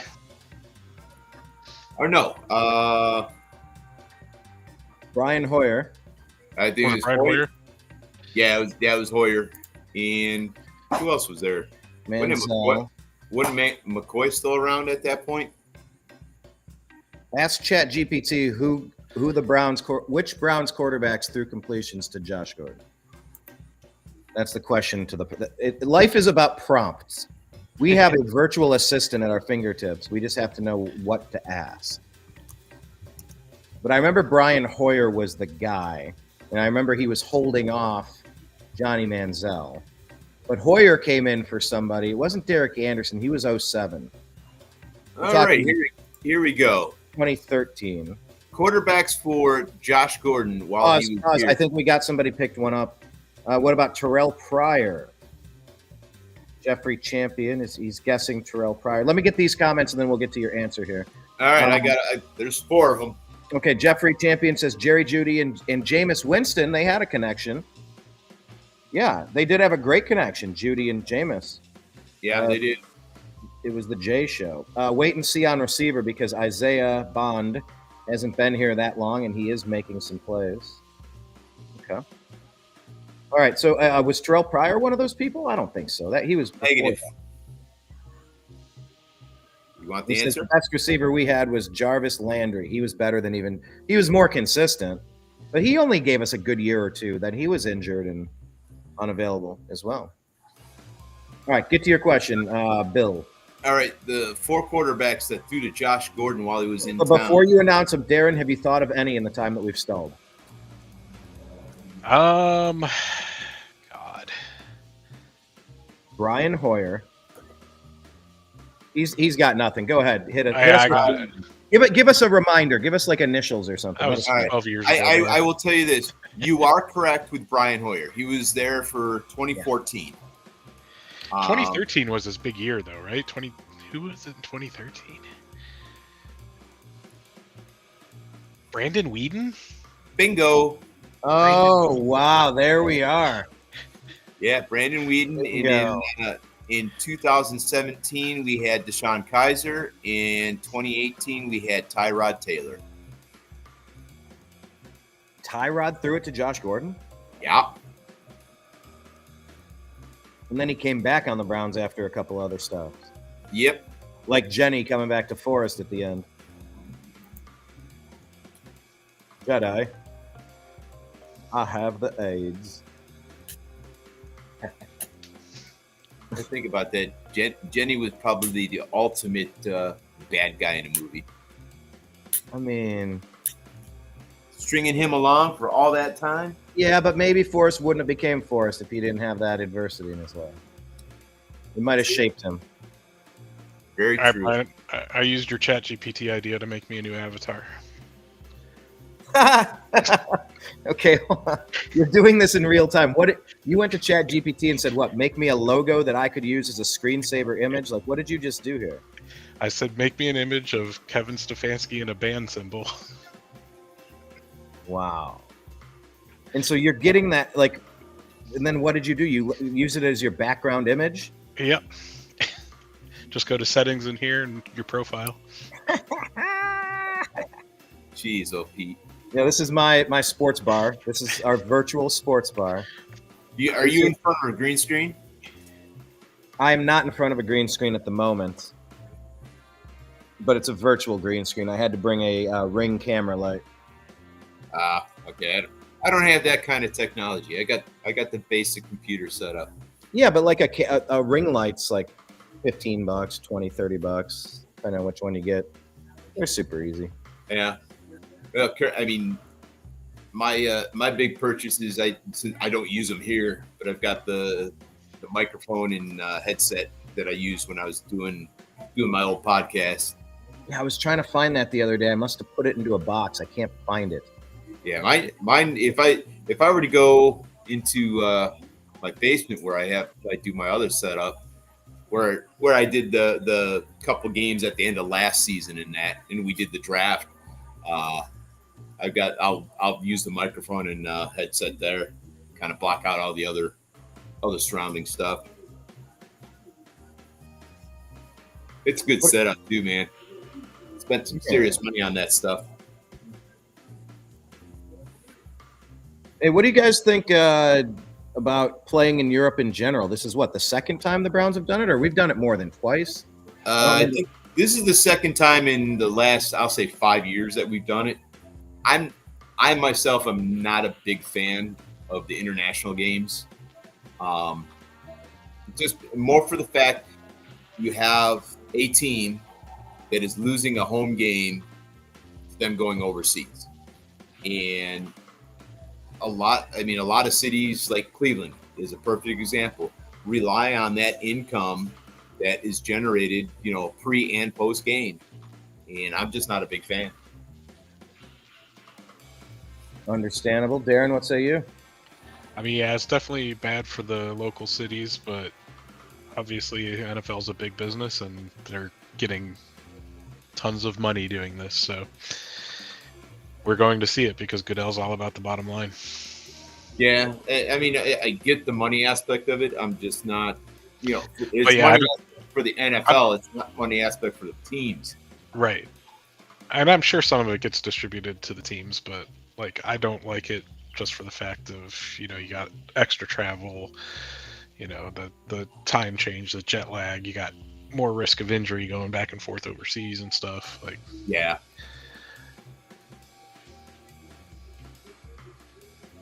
And for Minnesota, this is their second week in a row overseas, right? They were in Dublin last week, so would they just stay there? I'm assuming they just stayed there. Yeah, they just stayed. Yeah, how does Minnesota manage to swing 2 games out of country back-to-back weeks? That's crazy. I mean, they shouldn't be suffering from any jet lag. Yeah, they're showing Wentz on the sideline, so he's coming out to play. All right, so do you guys like this new kickoff or not? Not particularly. As a matter of fact, I made the comment yesterday while I was watching the Ohio State Buckeye game that college football is not going to this. Currently not going to this. I like the old style returns. Yeah.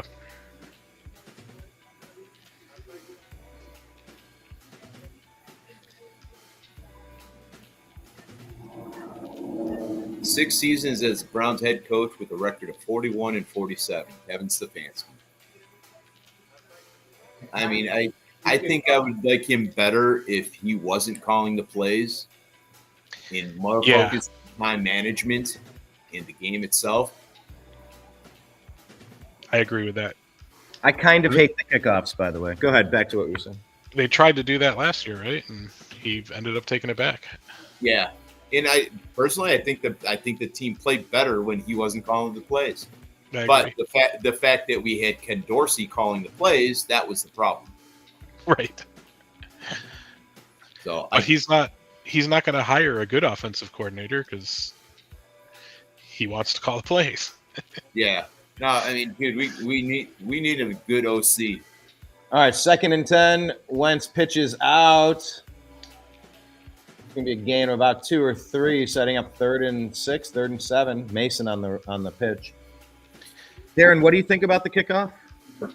I'll be right back, guys. Yes. I just think it's weird, but I'm still getting used to it, I guess.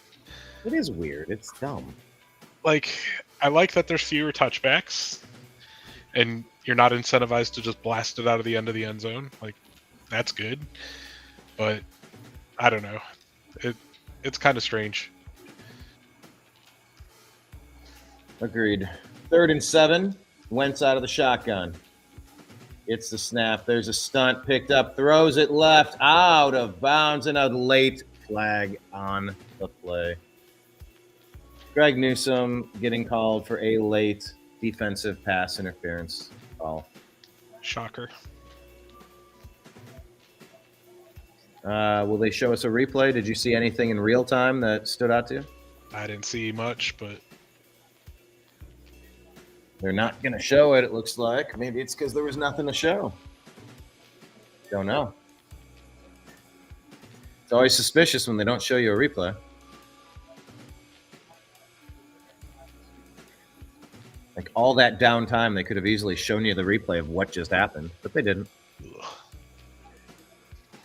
1st and 10 Vikings at their 44-yard line. 14:03 left in the 3rd. Fakes the handoff, looking left, throws deep, up and complete. Man, Justin Jefferson jumped up. Should have. I mean, you could easily call him for taunting on that, right? You're standing over the other guy, screaming in his face. Yeah, throwing the ball at him. Throwing the ball at him? Like, isn't that exactly what they're trying to stop?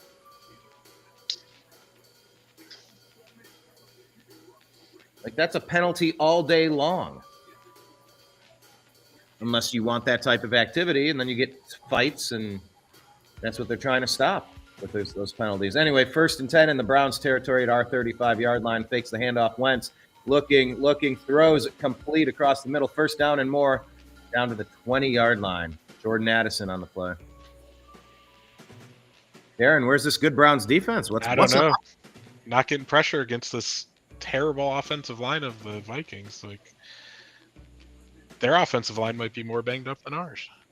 So to what do we owe the failures of putting enough pressure on? Good question. I mean, you can't blame that on Stefanski. No. 1st and 10 Vikings at the Browns 20-yard line. 14:42 left in the game. Out of the shotgun, Wentz looks left, throws right, deep into the end zone. Off the outstretched fingertips of Justin Jefferson and his silly pink gloves. That's going to be 2nd and 10. Are the pink gloves worse or the pink shoes? Ask Jose Ramirez. He's wearing neon yellow. Is he? Neon yellow wristbands and shoes. It's like, buddy, what are you doing? This is nowhere even. I guess if you're trying to look like Slider, you could wear that neon pink or purple or the neon yellow. But I mean, maybe it's so Carson Wentz can find him easier. Yeah, I mean, that's not a bad idea.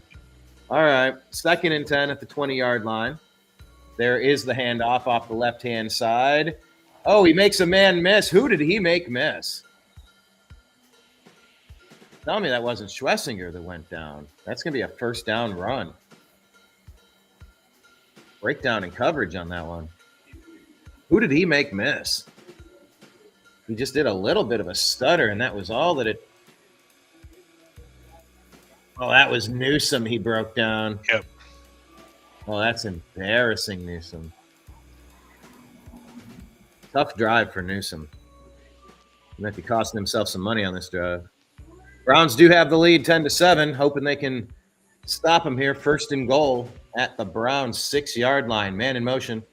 1 second on the play clock. Fakes left, throws right, complete, wrapped, hit, brought down. That's going to be a gain of 2, maybe 3 on the play for Oliver. Keeps the clock running. 11:40 left in the. It was a good tackle by Ward there. Oh, it was. Just out of the outstretched arms in 91.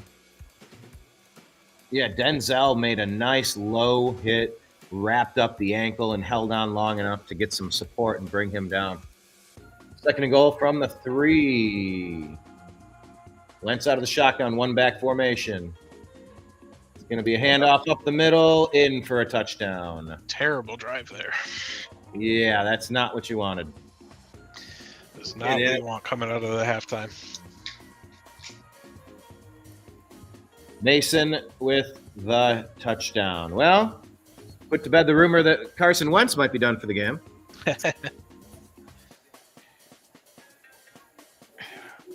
Probably got a little cortisone shot in the shoulder. Get back out there. Some smelling salts, some cortisone. Hey, the team can't supply smelling salts anymore. That's illegal. Is that a thing? Yeah. Wait, you can use smelling salts, but they can't be team supplied. Okay, so don't they have? He's holding his left arm really wonky. It's like you can watch that he's still favoring that arm. Oh, he's favoring it big time. 11-11 left in the third quarter. Was the smelling salt something new? Because I saw someone was using smelling salts on it. Was it Ashton Janty? There was a player this week that was using smelling salts during the game out on the field. A lot of them use them. And what is the purpose of them? I've only used it once. It's just what? It's just a burst of adrenaline. It's just like a bah. That's ammonium nitrate. Yep. What's it do? If you've never had it used on you, let me just tell you, you don't want to, man. That stuff stinks.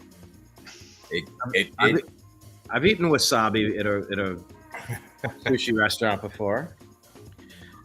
Oh no, this you smell that stuff, man. It the first thing you want to do is jerk your head back. Yep. I will say I got tear gassed on January 6th. That was an experience unlike any other. That's a memorable moment. I can imagine. I couldn't. Oh my god! I had to find a field medic, and they had to rinse my eyeballs out with water. I was like, "Thank you, bless you, whoever you are." Never had to do that. So, yeah, my buddy was in military training. Says that's part of it. They put you in a room and they deploy the tear gas, and you just have to vomit. You got to deal with it, and you got to learn this is what's going to happen, and you got to figure it out. Get used to it. The craziest thing I saw,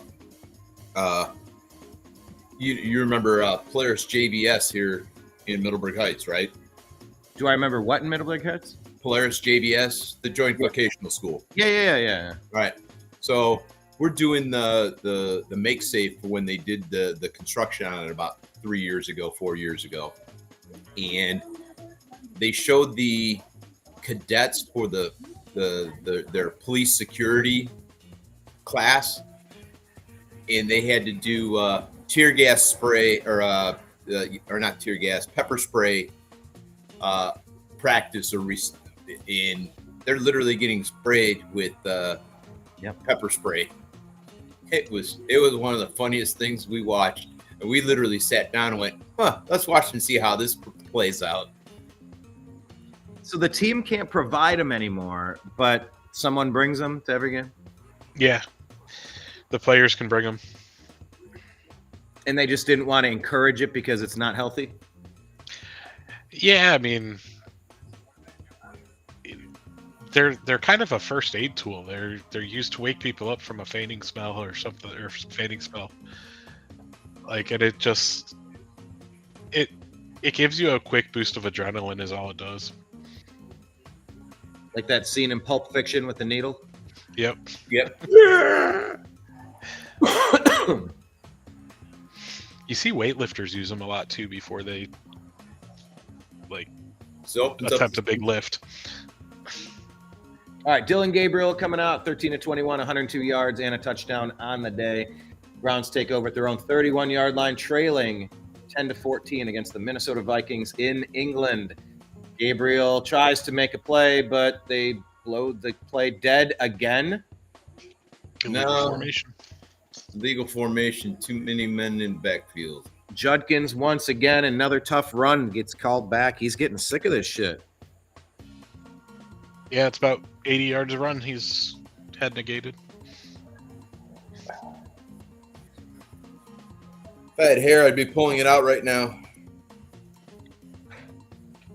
Eyebrows, bro. Eyebrows. Hey, I want to keep those at least, all right? Nostrils. Goatee. All right, well, it's 1st and 15 because, you know. It's the Browns, that's why.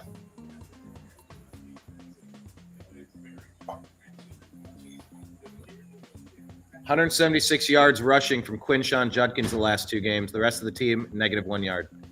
Yeah. Man in motion. Gabriel out of the shotgun. 1st and 15. Hits the ball, hands it off. Judkins makes a guy miss. Gain of 10. 14 on the play. It's going to probably set up 2nd and 1. Nice way to kind of get back into the swing of things here. No laundry on the field. I know. It feels like every doggone play. Another But that's good vision by Judkins to kind of dance diagonal. I mean, he really made a guy miss. Yeah. After a couple of yards there. He's legit. And the Patriots aren't letting Travion Henderson touch the ball enough, so we don't even know how to compare them side by side. I wanted Travion in the draft. I was disappointed, but Judkins is legit. He's a guy that we can hand the ball to 25 times a game. He does get it again. 1st down up the middle. Gain of about 5. Darren, where do you grade Judkins, his early season promise, early career promise? I mean, other than the 2 games he had to miss for the legalese, he's been great. He really has been. And it's a shame that we didn't get more prime Nick Chubb, and it's a shame that injury happened, but Right. Quinshon is the right move here. Like, this is what we need to be doing for the future. I mean, if it wasn't for Emeka Egbuka, he could be Offensive Rookie of the Year, right? Oh, he almost breaks another one. Yeah, still plenty of season left. I mean, Emeka, plenty of season left. Yeah, just to be in the top 3, top 5 rookies of the year. I mean, whether it's Harold Fannin, Carson Schwessinger, Mason Graham, Quinshon Judkins, this was an incredible draft. Yeah, that was a gain of about 7 on the ground. You think Q breaks 1,000 yards for the year? Yes. Probably. Soon he will. He's going to have some of these home run hits that don't get called back. There's another one from Ford this time. Look at that. That's why you keep Ford running the ball. 15 yards on the play. Yeah, Ford's notorious for breaking those big ones. He'll give you a lot of little nothings, but then he can pop a 60-yarder. Yeah, I mean, he proved that a lot last year. I mean, if they keep this up, man, just running the ball like they are, I could see them scoring a couple more touchdowns by the end of the day. They have 103 yards rushing the ball, 96 passing, 19 rushing plays, 23 passing plays. It's very consistent, even-handed offense so far. And you got to give credit to Coach Stefanski on that. It's kind of mixing it up and keeping it balanced. Run to Ford up the middle, gain of 3 on the play. That's a nice delay. I don't mind the 3-yard carries.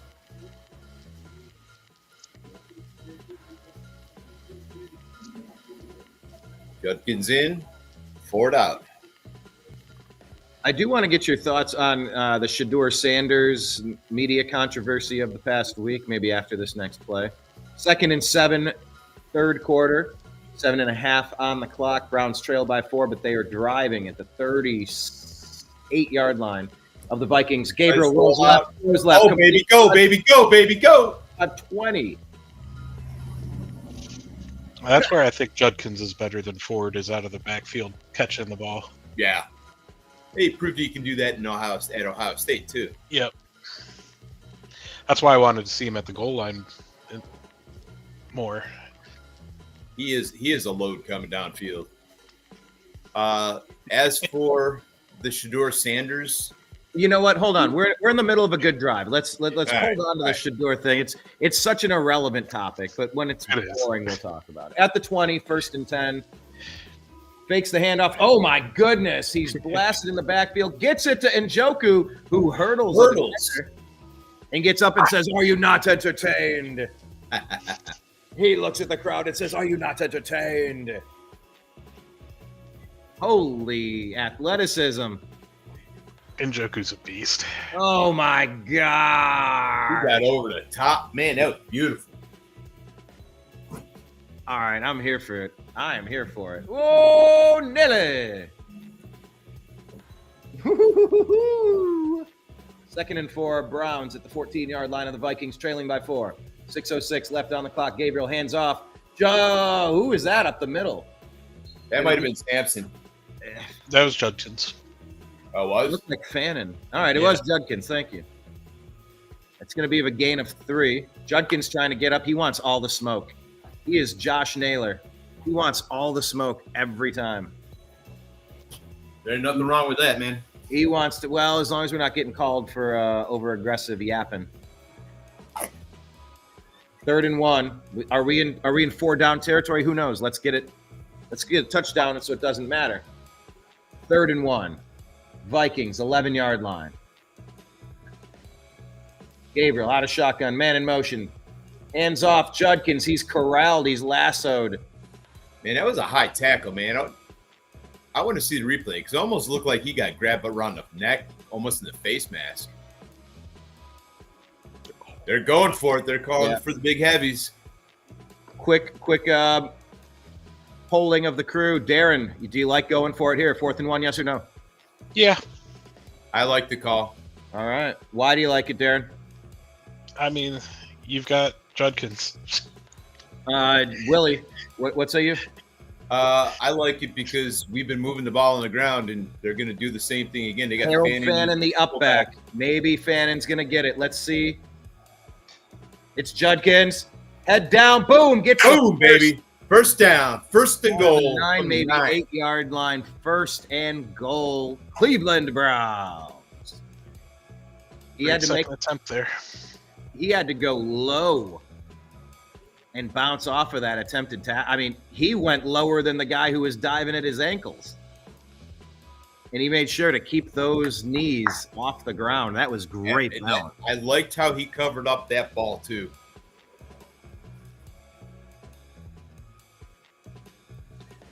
First and goal, 4 minutes left in the 3rd. Man in motion, Gabriel under center. 1-back formation. Gives the ball off to Judkins. Something about the footwork's off. Did you see the beginning of that play? It was like they didn't quite have it timed out, synced up. Something was off with the handoff. I think that was somebody got the play wrong, I think. I mean, it was supposed to go up the middle like it was, but I don't know if it was supposed to go up that side or the other side. Darren, did you see that? Yeah. Something was weird there. Rookie quarterback, rookie running back, and offensive line inconsistencies could get you that. But we're so far 66 yards on this drive, 9 rushes, 2 passes, chewed up 8 minutes of the clock. 2nd and goal. Cleveland Browns. Gabriel out of shotgun. Gets the snap. Looks. Throws across the middle. Incomplete. 16 was closest on the play. Who was that, Bond? Bond. Have we – okay. Couldn't we get him to couldn't we petition the NFL to change his number to 007? Is that something that maybe the league would, they've often been accused of being the no fun league, but this was in jolly old England. What a missed opportunity to let him be the first 007. All right, Gabriel out of shotgun. 3rd and goal. Man in motion is Fannin. Gabriel looks across the middle, zips it. Complete, touchdown, baby. Touchdown. Njoku, baby. There's the told cheat. you, tight ends today. Tight ends. Look at that. Hey, that was a rifle shot, was it not? Yeah. Yes. Not only that was a nice long, sustained Yes. You know Yes, what was it big was. there is that second down play where he just threw it out of the end zone instead of taking a sack, Yes. instead of forcing it somewhere. Made a smart play, threw it out of the end zone. Lived Yeah, to he fight threw another it. He day. threw it at the uprights. You know, Yeah. at the crossbars. Here's the extra point. Always hold your breath on these. That one's up and Splits it good. right down the middle. Hey, look at that. The Cleveland Browns are not embarrassing ourselves on the world stage. David Njoku, that leapfrog game.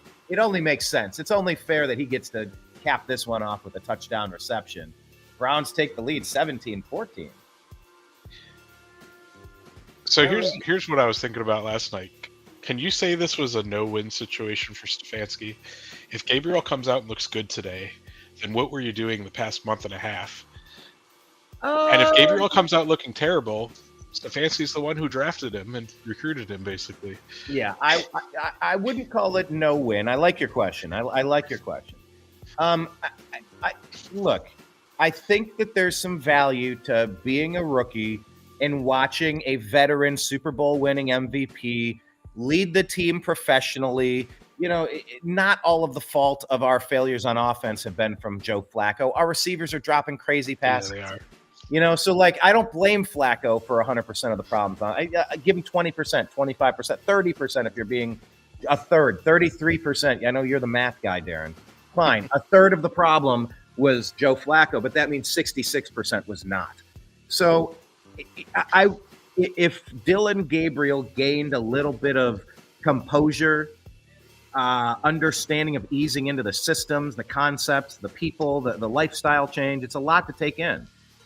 I have no problem the fact that he got a couple of games to watch how it's done, and he had a professional leader in front of him. It wasn't a jokester. It wasn't a clown. It wasn't some flash in the pan. It's like Flacco is Mr. Consistency, if nothing else. So, but like you said, the guy's had, 6 years and 65 games in college? Like, if he wasn't ready, when will he be? Yeah. Well, they said today is the day he's ready, and he's looked good, right? 2 touchdowns, no unforgivable, stupid things.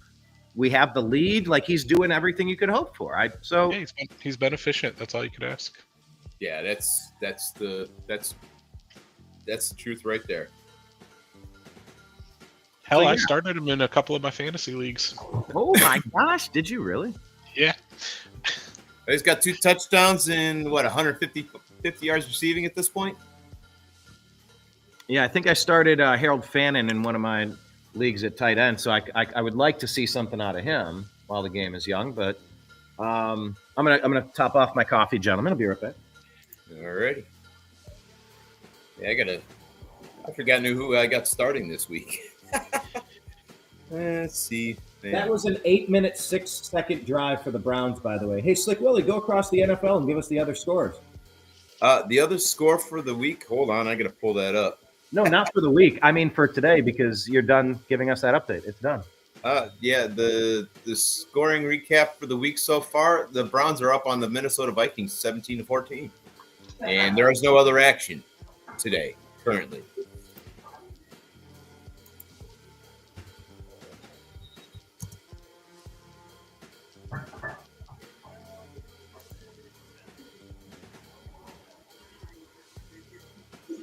Yeah, I'm in a 12-team dynasty league that has 2 quarterbacks. Nice. And I got Gabriel starting in it. He's already got 17.9 fantasy points. There you go. Yeah, for my starting lineup for today. Unfortunately, I started him over Mac Jones, so I mean. Oh boy. What was Mac's final stat line? 26, 33 of 49 for 342, 2 touchdowns. I mean, all right. Yeah, Mac Jones is looking like Tom Brady. Carson Wentz is demolished. Sacked. Nice. Good job, 91. Man, he never right. Left defensive end comes right off the tackle. Blows past him inside. Dude, Wentz never saw him coming. Wow, that boy looks good. And it's so different how you're not allowed to really tackle and smash the quarterbacks anymore. I used to like doing that. Can't wrap him and drive him. That's going to be a swing pass off to the left-hand side. Nothing doing there. Slow to get up for Mason.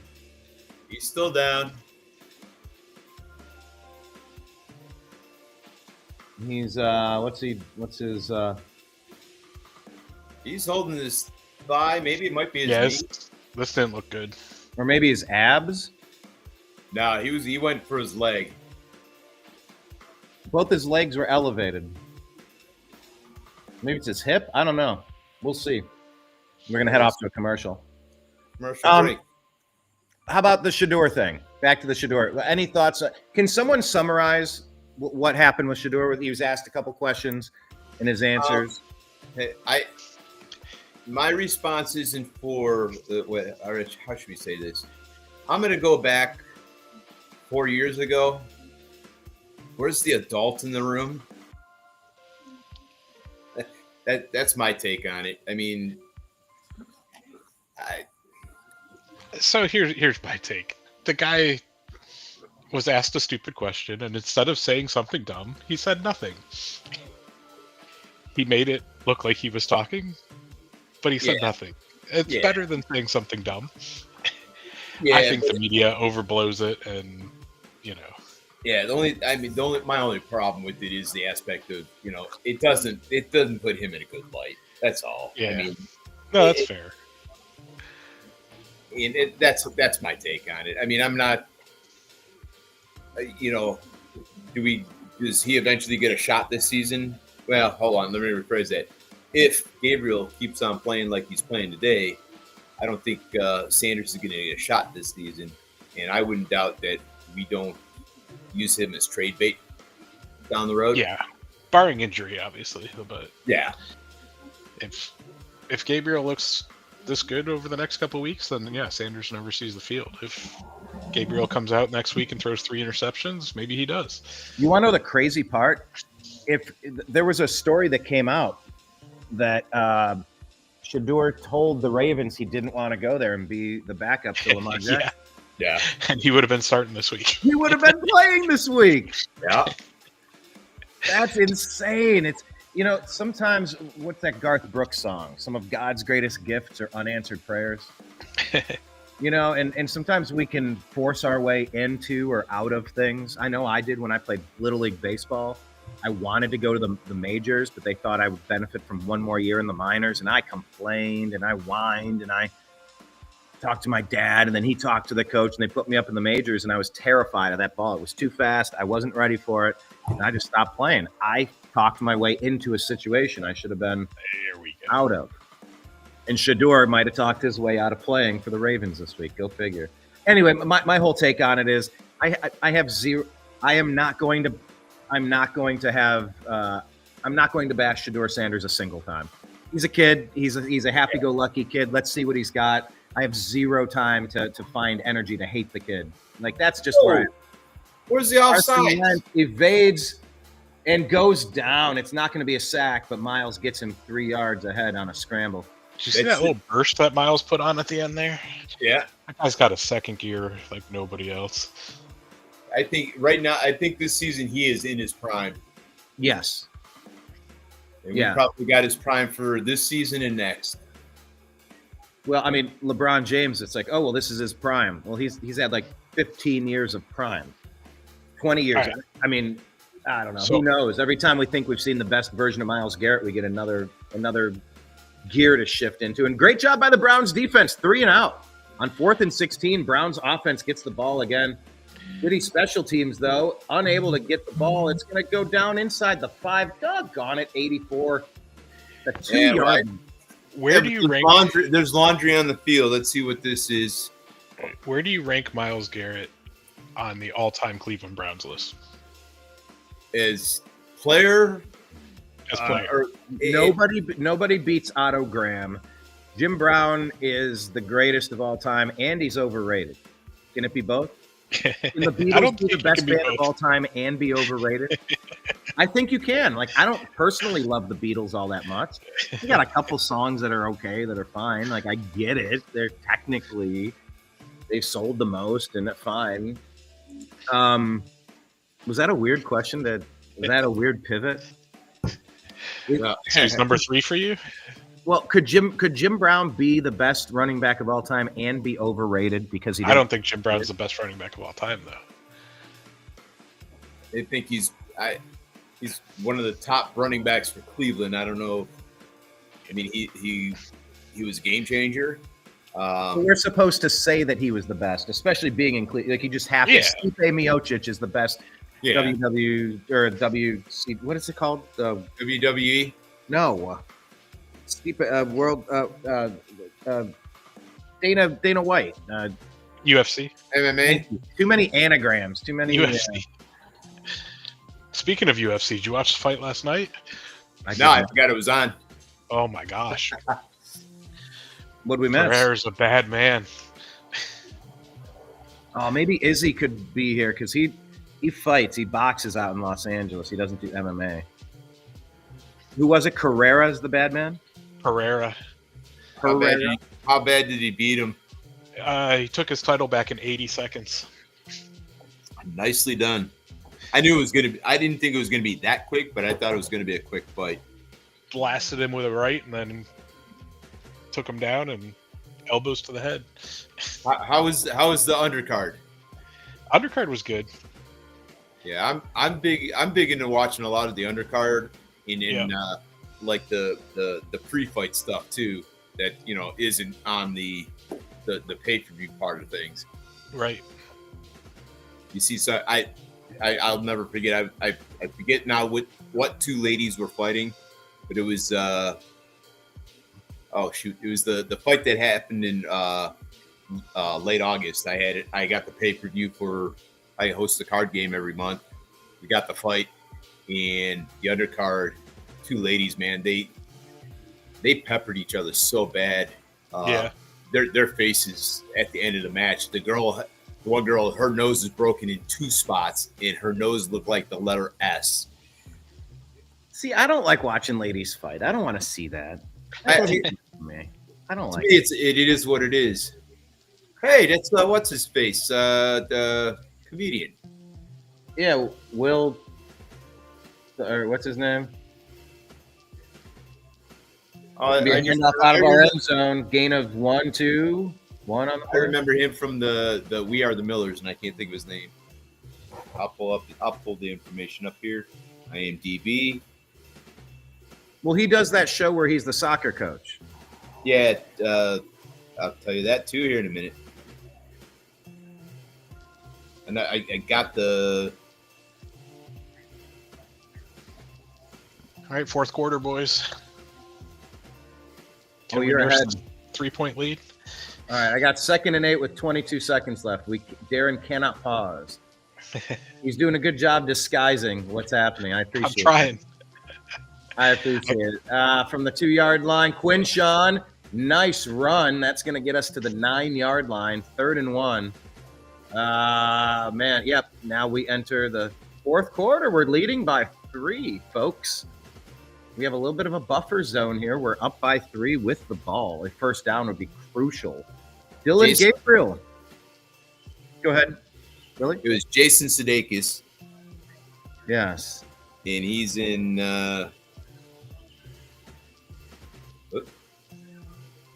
hold on.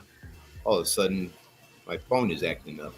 So here's a fun story about Jason Sudeikis. I was on a date one time and we went up to Malibu, and it was the Malibu Inn, and unannounced, but it was Jason Sudeikis performing on stage.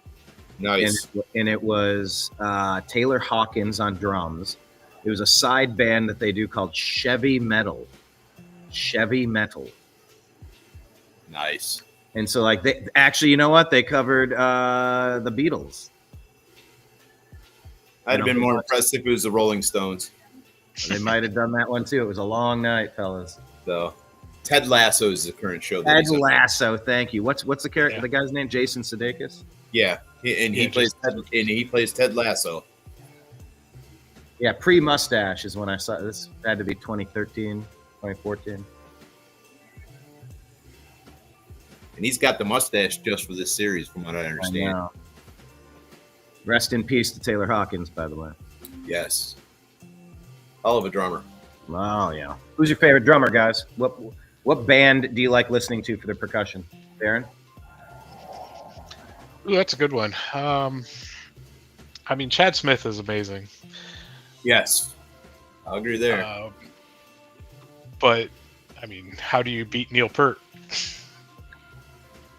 Yeah, I mean, I wasn't a big fan of Rush, but I know Neil Peart was a hell of a drummer.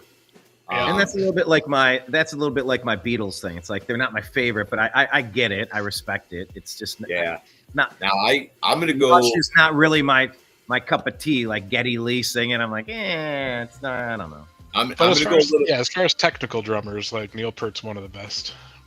I like Phil Collins. Phil Collins was great. Yeah. And I'm going to go really old school, and cancer took him way, way too young. And I think if he would have lived longer, people would have saw what type of drummer he was Eric Carr from Kiss. Yeah. Oh, okay. He was a phenomenal drummer, and it's just a shame that cancer took him way too early. By the way, look in the crowd here. They're going through people in the stands. They are wearing every jersey from every team. Yeah. They love NFL football in London, from what I hear. Like, oh, it was 3rd and 1, and I don't know if we got the first down or not. Gabriel's pointing forward. I don't know if we got it. I mean, you couldn't possibly go for it in this circumstance, could you? yeah, you can't go for it. Yeah, they're Are punting. you sure? They're punting. Ugh. Yeah, he got tripped up and folded over like a folding chair. On it. That would have been a huge, especially since we were able to put 8 or 9 minute drives together now. All right. Well, here's special teams. I would say the octopus, Danny Carey, does it for me for Tool. For Tool, yeah, he's one of the best. Yeah, he's very good. Gets the punt off Bajorquez. This one is a boomer down to the 46-yard line, caught to the 50, 45, brought down at the 43-yard line of the Browns. That's tough. I mean, really only a net gain of 30 yards on that kick. Yeah, Danny Carey kind of does it for me. I had a chance to meet him in Los Angeles. He was playing with some side band. I was at the Mint, and I just got a new phone that day, and I was trying to record, but I couldn't turn my flash off. I didn't understand what was going on. And I think they both got annoyed that I had my flash on, trying to record some of their set. But anyway, I got to meet him after the show. The guy is gargantuan. He's huge. Yeah. Super nice, though. Very cordial. Just, they say don't meet your heroes. Nah, I'm good. I'll meet them. All right. Vikings take over at the Browns 42-yard line. Give him a short field. That's not good. No, but we got the defense for it. Handoff smothered. Did the ball come out? The ball came out. On the ground. Ball's on the ground. Oh, Browns ball. Browns ball, baby. Browns ball. Harris is wrapped up in there. He can't get out. He's hurting. Yeah, he's hurt. He's trying to get out of this pile. He's twisted sideways. What happens? Oh, yeah, that ball just pops out. Ball's out, yeah. And then there he is. 3. What's his name? Okay, Browns ball. We got it. It's done deal. Yeah. Yep. Are they saying got it? Yeah. Yeah, it's Browns ball. Who got the recovery and after the personal foul? What is this penalty? Personal foul. I think when he was trying to get out, he was kicking. Yep. Unnecessary roughness. Against the Browns? Yeah. It's a post-dead ball, though, so they'll keep the ball. Yeah. Yeah, but, I mean, if you're kicking to get out of a pile where people are hurting you, you have to be able to allow yourself to get out of that. Yeah, but they're always gonna get the guy who retaliates, though. We need to have life lessons with Darren. Smart. Yeah, I mean, yeah. Willie, Darren and I were in those smart kid classes back in the day. You'd never know it, but we were both smart kids. Words of wisdom with Darren Campbell. And now deep thoughts with Darren Campbell. Be smart, don't be dumb. I did motto. You got to be don't be dumb. Yes. I had a chance to speak to my former high school team over the summer as part of our team chaplain program that we've brought back. And I told them, remember the rule of 3 or the rule of stupid?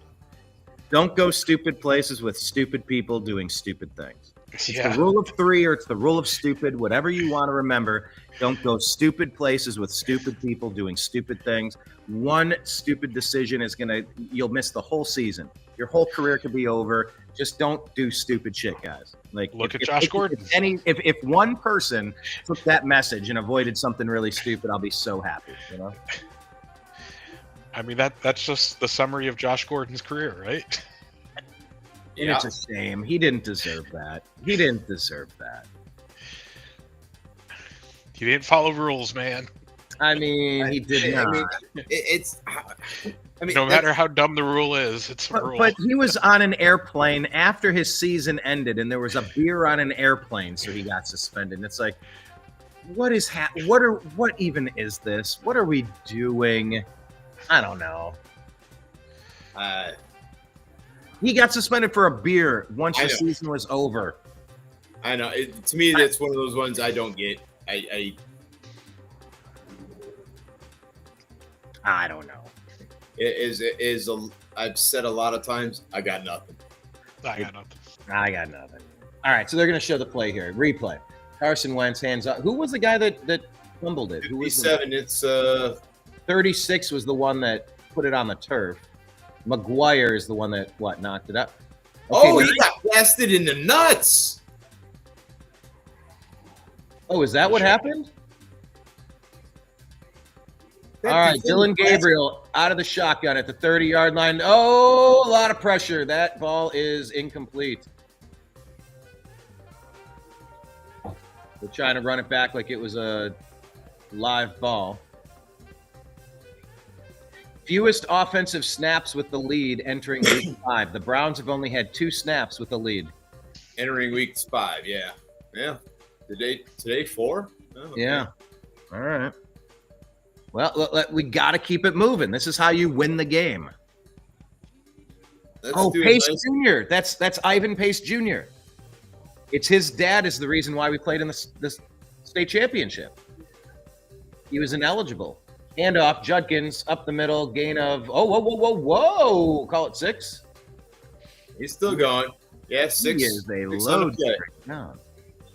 So Ivan Pace Jr. is playing for the Vikings. His father, Ivan Pace, was ineligible, but he played against us in the high school football playoffs. Is that who it was? They had to forfeit the game that they won against us 1-0. It means we had to go play Cleveland St. Ignatius the next week in the playoff, the championship game. Ivan Pace Jr., his daddy. Goodness. Then you guys got crushed by Iggy. We were winning at halftime. Yep. We were winning at halftime, dude. Out of the shotgun, Dylan Gabriel looking, pocket collapsing, rolling, staying on his feet, dancing. He's going to get dropped. A loss of 3 on the play. Brings up 4th down. Cleveland could not do anything with this gift-wrapped opportunity. Nothing. Couldn't even get a first down. He's running for his life back there. Yeah. I mean, geez, 58. Nobody picked up 58 on the blitz. Nope. Yeah, that was a delayed defensive end stunt. It's going to be Bojorquez now. Hopefully we can pin him inside the 10. We got a lot of loft on this one. Out of bounds at the 10. They'll march it up to the 25, I bet. Yeah, it was not a good punt. You don't say that often with Bojorquez, though. No, we could have really used a lift up there, especially after that special teams flub that let us had to waste that drive from our 1-yard line. You're supposed to at least break even on special teams, but it seems like Bubba Ventrone and the guys are always setting us up to fail. Like, when is the last time we've had a big return? Can we even remember? I can't even remember the last good return. Eric Metcalf, maybe? No, Josh Gordon. Or not Josh Gordon, Josh Cribbs. Maybe it was Eric Metcalf. I'm Eric Metcalf, and you're watching Unhappy Hour. Thank you, Eric Metcalf.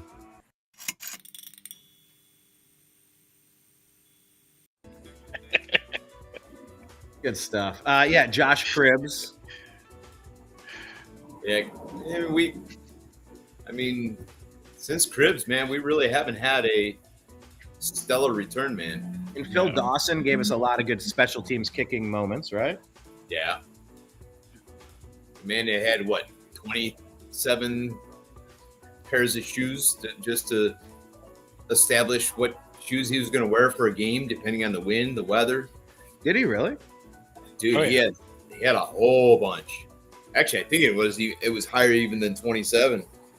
That number sticks out for whatever reason, but yeah, he had a massive locker full of just shoes. And it all depended on, like I said, weather, Field conditions, the whole 9 yards. Yeah, I remember switching my cleats my senior year based on the turf that I was playing. Like, yeah, I had to have a lot of different pairs. Like grass, I would wear my Nikes for the grass games, and then a couple of different options for turf games. Yeah, I played at Finney Stadium. Oh yeah, and there was basically carpet on concrete, and it was the old style turf, and you got these shoes that had like little nubs on them. You always prayed to God you didn't dig a toe in, because man, it hurt. Then you had your grass cleats, obviously. Back in my day, it was the earlier versions of the Nike Sharks. Yeah, I think in the playoffs, first round, I ended up with a pair of Reebok pumps. My dad just found all these random shoes and just, here, try whichever one works. And like, that one gave me a lot of traction during a blizzard against Massillon. I remember that. Massillon, the first round. Huge snowstorm. The fact that you remember Reebok pumps is crazy. Well, at the time when I was wearing them, I didn't even know that they were still a thing at that point. Hey, they were the coolest thing ever, man. They were. Oh, man. Oh, he got back in time. Good. Yeah, he was jumping off the left side there. Carson Wentz under center, 2nd and 10. Fakes the handoff. Looking, throwing. Yeah, bobbled, incomplete. Greg Newsome on the defense. What's the word? Was Greg Newsome's grill really all diamonded up, or is that just his mouth guard? Grant Delpit got his hands on it right at the end there. I missed that live. Yeah. That kept Addison from getting a nice catch there. Good job. We got some dogs on this team, fellas. We got some dogs. Hoot, hoot. Out of the shotgun, 3rd and 10. Browns are ready to tee off. 4 seconds left on the play clock. Wentz gets a quick snap. Wentz looks. Wentz throws deep. Complete. Oh, no. And down to the 36-yard line of the Browns. Yuck, fellas, yuck. That's what happens. The reason that guy's one of the best in the league, though. He is. He's got those pink gloves that the quarterback can see.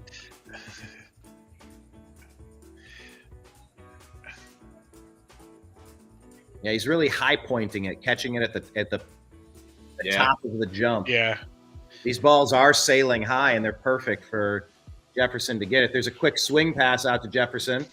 Going to get 6, maybe 7 on the play, setting up 2nd and call it 4. 5.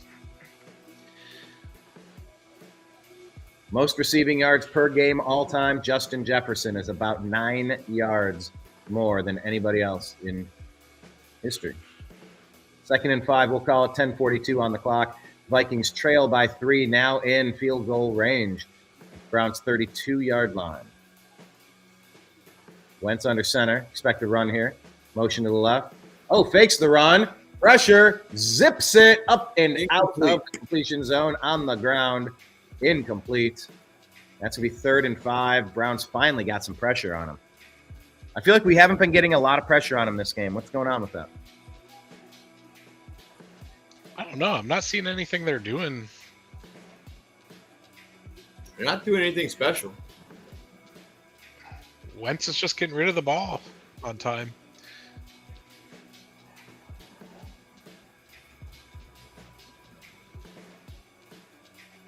Third and 5.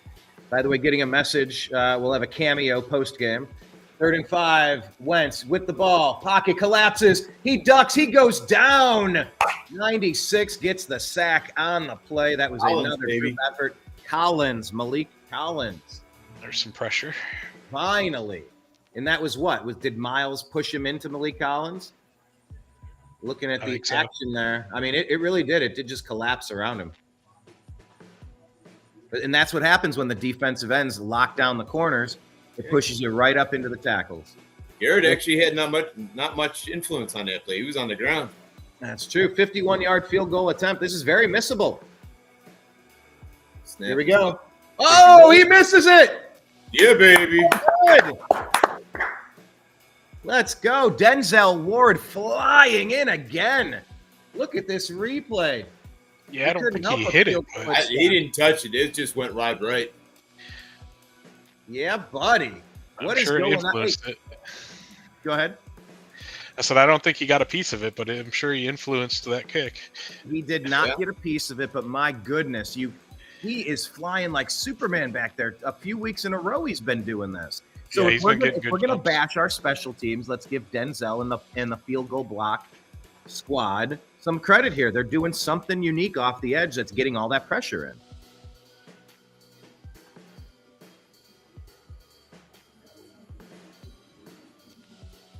Now, the one that we blocked, that was against who? That was Green Bay, right? Yeah. Yeah. Denzel did not block it on that play, but the other guy did. Was that accurate on the replay? I believe so. Yeah. I think in real time it looked like Denzel got it, but it was the lineman in the middle. No, they actually both got a hand on it. Did they both? Yeah. Okay.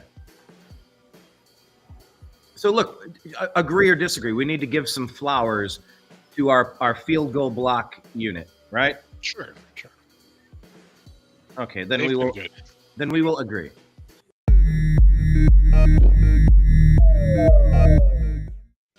There, we agree. We don't disagree. But, I firmly believe, like, we can't just keep hating Baker Mayfield because it's fun to do. We can't just – we can't – Darren, stop. Why I oughta. To the moon, Alice. To the moon. I don't like anybody that's not on the Cleveland Browns. Stop it. No, but look, whether it's a political figure, whether it's a general manager, whether it's a quarterback, I want to give the flowers when they're due. I think Andrew Berry's draft was fantastic this year, and I think it was enough to save him his job. I think we got so many starters. We did something right, and I want to do that a second time. Sure.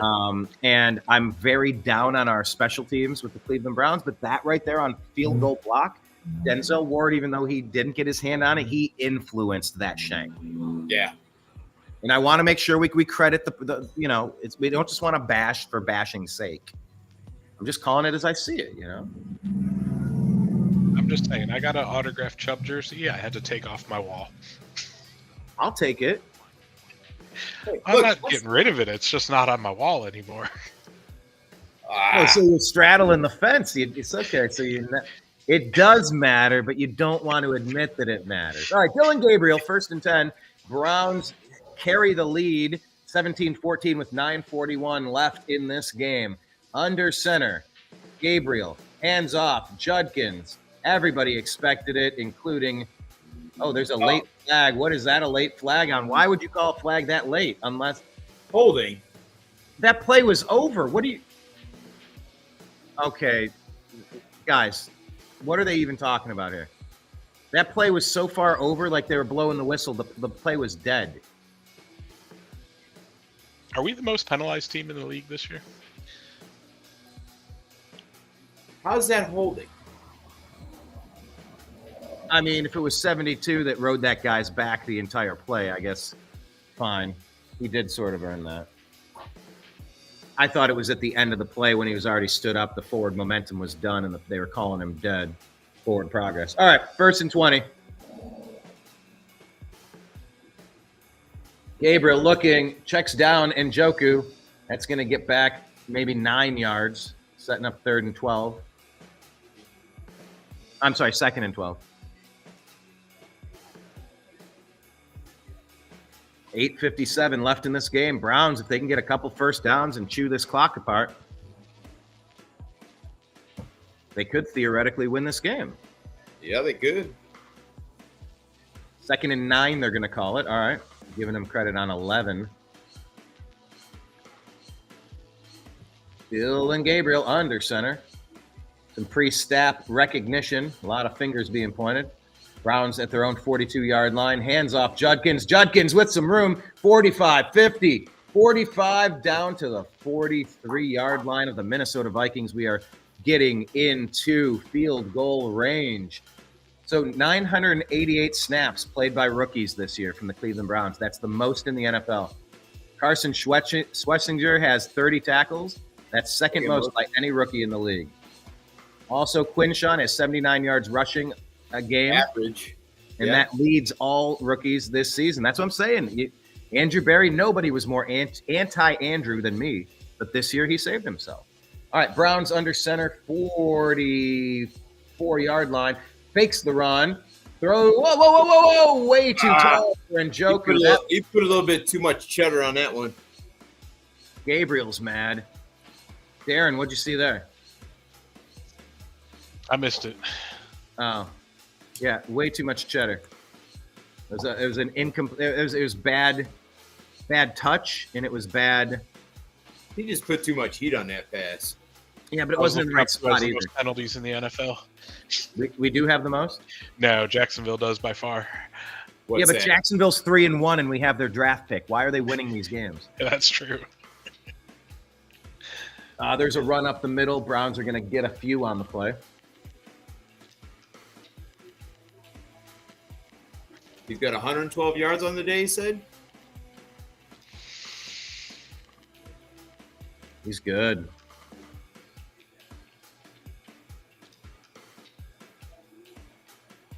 I mean, every step is a locomotive.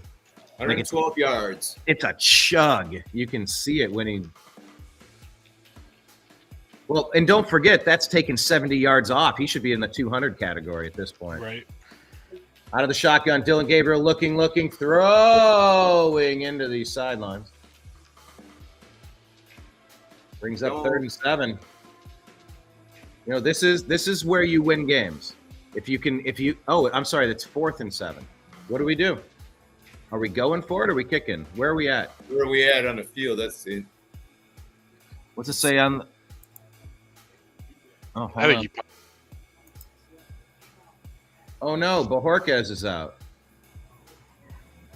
Well, that's not good. Yeah, I think we're. Oh boy. Here's the punt.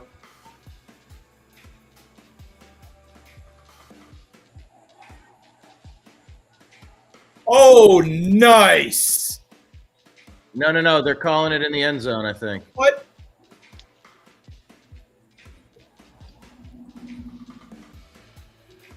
I don't know about that, man. That was really close. Oh, okay. He never touches the end zone. He never touches. Yeah, that was but great. Hold on. When the guy covers The guy up, slides into it. No, he gets it down right there at the 1. he touched the goal line with his toe. No. That was after he was downed by contact. It doesn't matter how far you slide. It's down when you touch. No, hold on. Why can't you challenge that? Can you challenge that? Would you challenge that? I think you can, but I don't think you do. I would. Are you kidding me? I would right now absolutely challenge that. He never goes into the end zone. When he hits at the 3-yard line, he's out of the end zone. The play's dead at the 3, the 2. Doesn't matter if his foot slides in after the play. And the guy that taps it, he didn't touch the end zone. You can see green in between his shoe. Yeah, Okay, they're still complaining about it? Well, good. Challenge it. Throw the red. Guys, come on. Can't we do this? Harris is saying, look at the replay. We're down at the 1 yard line. You have the wrong. Good. They're going to say because his foot was in? Yeah. Yeah. What the fuck? That doesn't matter. He was down 2 yards before that. Oh, man, that is awful. Hand off to the right side. Gain of 3, maybe 4 on the play. 6:44 left in the game. Defense has been the story of the day. Knocked out 1 fumble, recovered by the Browns. Knocked out 2 fumbles, recovered by the Browns. Browns have not been great in the plus-minus turnover category, but they have been today. Yeah. Still less than 20 points, though. Well, we still have time. Wentz back. Wentz looks. Wentz throws. Wentz complete. That's going to be right at the first yard sticks. They're going to give it to him. Hawkinson, I think, on the play. Yeah. TJ Hawkinson. Yep. And the clock is still running despite the fact that he went out of bounds. He was moving forward when he went out of bounds. That's why. But shouldn't that mean you get to stop the clock? That's a part that's weird to me. I don't get it. I don't need to legislate it here, but it doesn't make sense to me still. Wentz out of the shotgun. 1st and 10, 5:51 left in the game. Vikings trailing by 3 at their own 31-yard line. Out of the shotgun. Wentz throws. Complete. Gain of maybe 5. 2nd and 5. 5:38 left in the game. Did he maintain the possession? Oh, did that? Oh, hold on. Where did? Oh, okay. Oh. All right. He's good. Wait, but his foot might have touched out of bounds after he caught it. Like the play is dead when he recovers it there. We should have had him pinned at the 1 yard line. This is stupid. Anyway, Vikings at their 36-yard line. 5:12 left in the game. Under center, Wentz gives the handoff. He's going to break free. 40. 45, 50 into Browns territory to the 45. They are damn near in field goal range. Doggone it, Cleveland Browns. Doggone it, Cleveland Browns.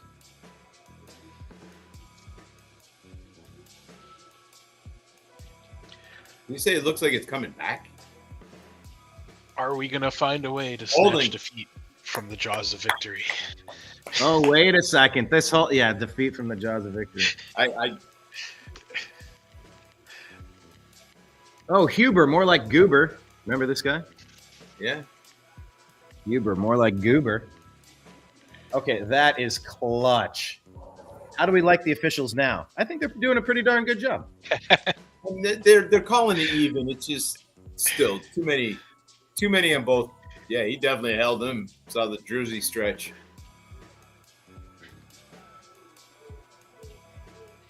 Okay. I mean, if you're going to call it tight, then as long as it's called tight both ways, that's all you can ask for.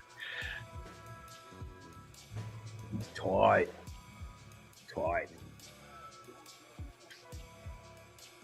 Under Kevin. Oh, by the way, we're going to have a special guest, Blake Wally, joining us in post game when the rest of the games kick off. This is crazy. Like, we're so early. There's so much more football to be played today.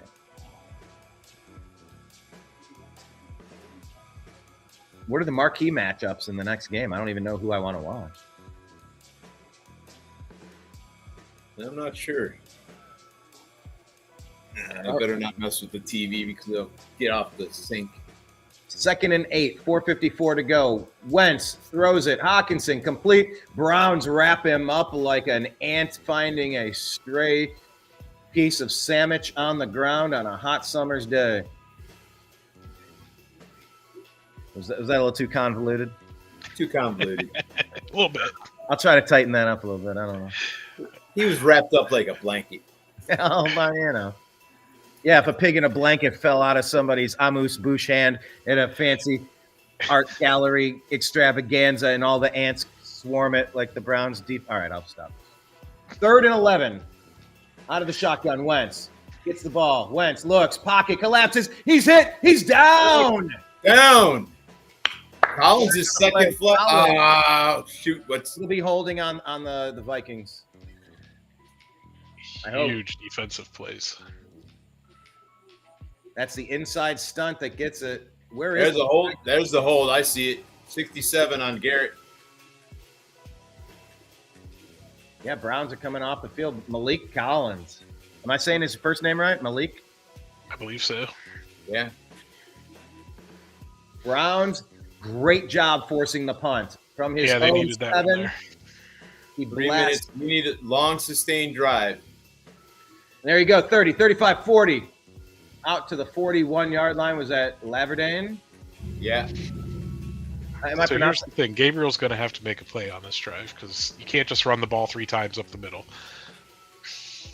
I mean, unless. Well, the first. They're first going down to because definitely Kevin be a running Stefanski's play. calling the plays, but What were you saying, Will? The first down is definitely going to be a run. Well, what if Quinshawn takes it 11 yards on the first run? And then the second run is a gain of 15. I mean, this is what I would do. Like, keep the clock running. You're up by 3. You're near midfield.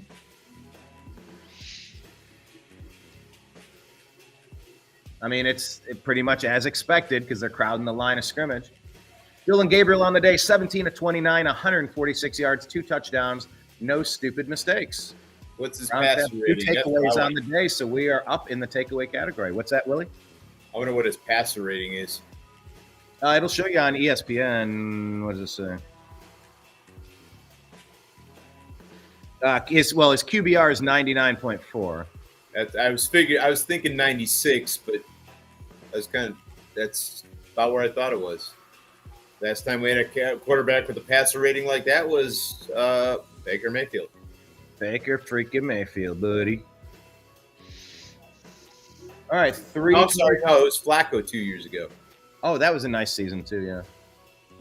Well, Jameis Winston, he'd throw for 500, but he'd have some interceptions. All right, 2nd and 10, 3:24 left in the game. Vikings down to 2 timeouts. Hand off Judkins. Judkins wrapped up. That's going to be a loss of 1, maybe 2 on the play. Oh, come on, man. speaking of Jameis Winston, how has the Bengals not gone out and gotten him? I thought he was back up for Washington. He's back up for somebody, but they need to just go trade for Jameis Winston. Get a guy that can throw the ball 80 yards. Jamar Chase would appreciate that. Yeah. My fantasy football team with Jamar Chase, both of them would appreciate that. Jamar Chase would probably set receiving records. 700 yards receiving today. Jameis Winston to Jamar. He's a backup in New York. Yeah, they don't need him. Whether it's Jameis or Russell Wilson, why can't the Bengals go trade for somebody? All right, out of the shotgun, 3rd and 11, Dylan Gabriel. Looking, throwing, air mails it way up and out, not even close. And this is what I hate about Stefanski's offense. 2 predictable run plays, and then you're putting a 3rd down and long. Now you punt and take off 50 seconds from the clock. So what would your ideal scenario have been there? You would have called what is a play? Because you got a Play rookie actions. quarterback in a foreign land. Play actions, man. Yeah. They're keyed on the run. Yeah, I mean, when the time is where it is. All right, here's the punt from the 35. That's going to get caught at about the 15, wrapped up at about the 17, 18. And Go we're ahead, going to tear down. Play action with a tight end screen, something high percentage, you know? Well, we'll never know because he did what we thought he would do. What the entire NFL would think he does.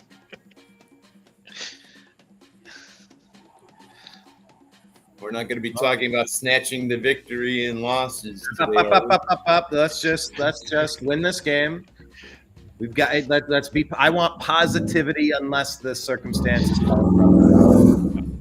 I am positive that Kevin Stefanski should be fired. All right. That's a nice wordplay there. That's appreciated. All right. That's so positive of you.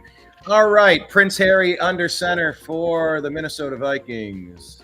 Is it Andrew or Harry? Which is the redhead? He looks like Carson. Whoa, that's a low snap. Oh, nice job grabbing that. That could have been a catastrophic turnover. Ends up being a gain of 8, maybe 9. Hey, that's 9. That snap was at the shoestrings.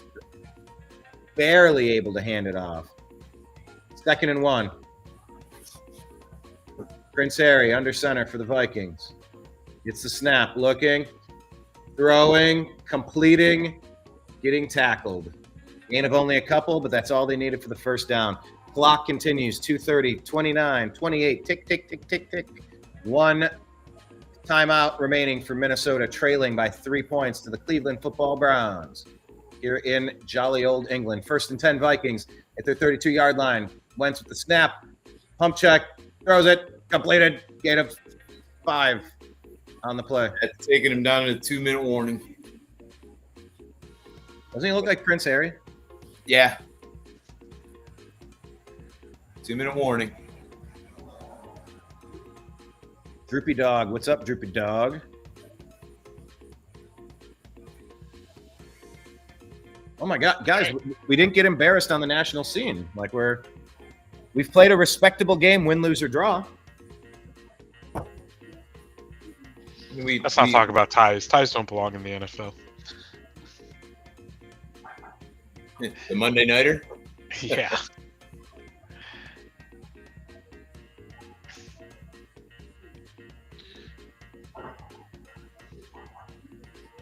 Ties could turn into field goal kicking contests, right? Yeah. Have a kicking contest at the end if it ends in a tie. If you just go 5 yards out until someone makes it and someone misses it. You're right. Start at the 30 and go back from there.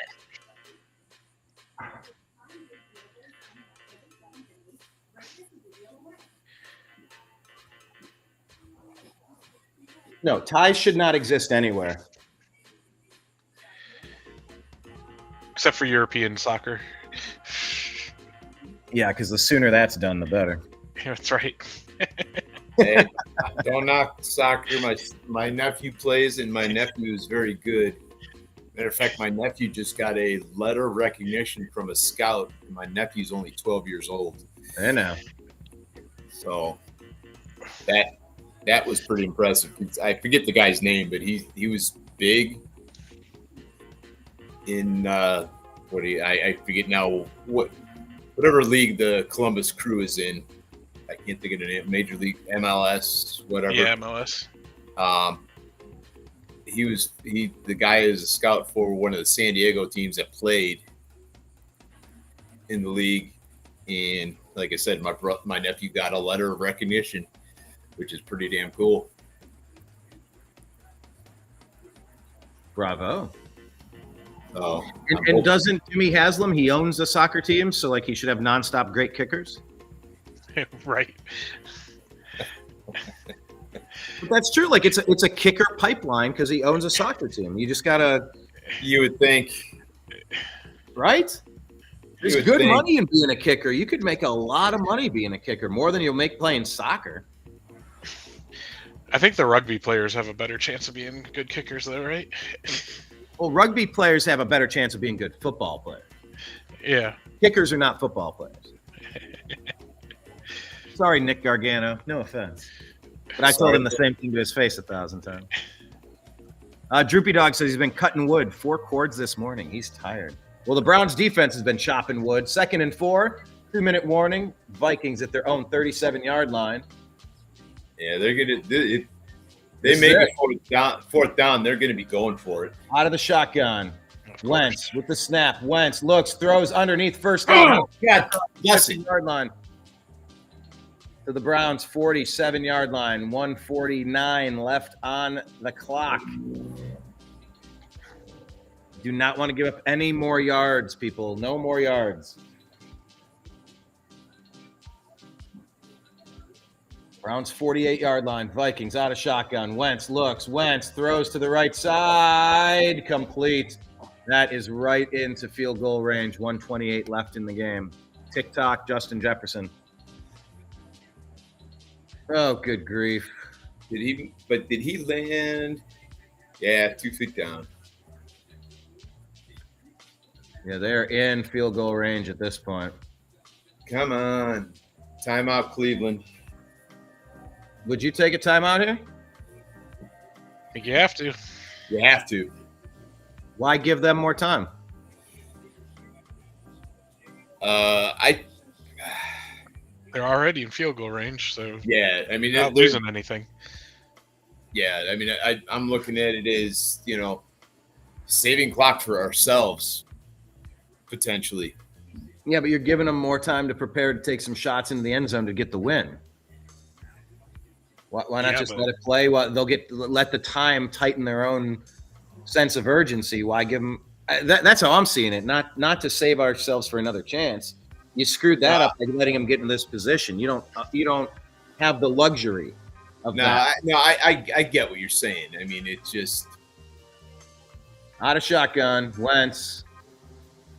He's calling an audible. Come on. 5 on the play clock. Another turnover. Shotgun. Looking, throwing really fast, complete, and run out of bounds after the gain of a couple. 1:05 left. Man. 2nd and 4, maybe? 2nd and 5. Come on, man. Could use a nice holding play by Huber the Goober. Nice turnover. Nice fumble or pick. Oh, how about it to seal the game? A pick six or a scoop and score. Yeah. Wentz out of the shotgun. Wentz looks left, throws right, swing pass, complete to Mason, goes down a couple of yards short. Oh, what? Yeah, they call him out of bounds. He landed in bounds. Then it looked like he did. Brings up 3rd and 3. Well, but then again, that would be helpful to the Browns if we stop the clock, right? Yeah, if we're taking timeouts, I'd rather have them go out of bounds. That's if we're trying to run the clock out, if we're trying to keep time on the clock, I suppose. 57 seconds left, 3rd and 3. Minnesota trails by 3. Browns have already put on some good defense, special teams aggression from Denzel Ward on their field goal block efforts. So a field goal is not a given for the Vikings, but they are in range, trailing by 3. 57 seconds left. Stefanski's getting a lot of extra conversation with several refs, trying to clarify some stuff. I'm not sure what they're talking about here. So, well, they're all getting... They're calling him down inbounds. Is that what's happening? Yep. Oh, okay, now they're showing the replay. So they're asking Stefanski if he wants to use a timeout.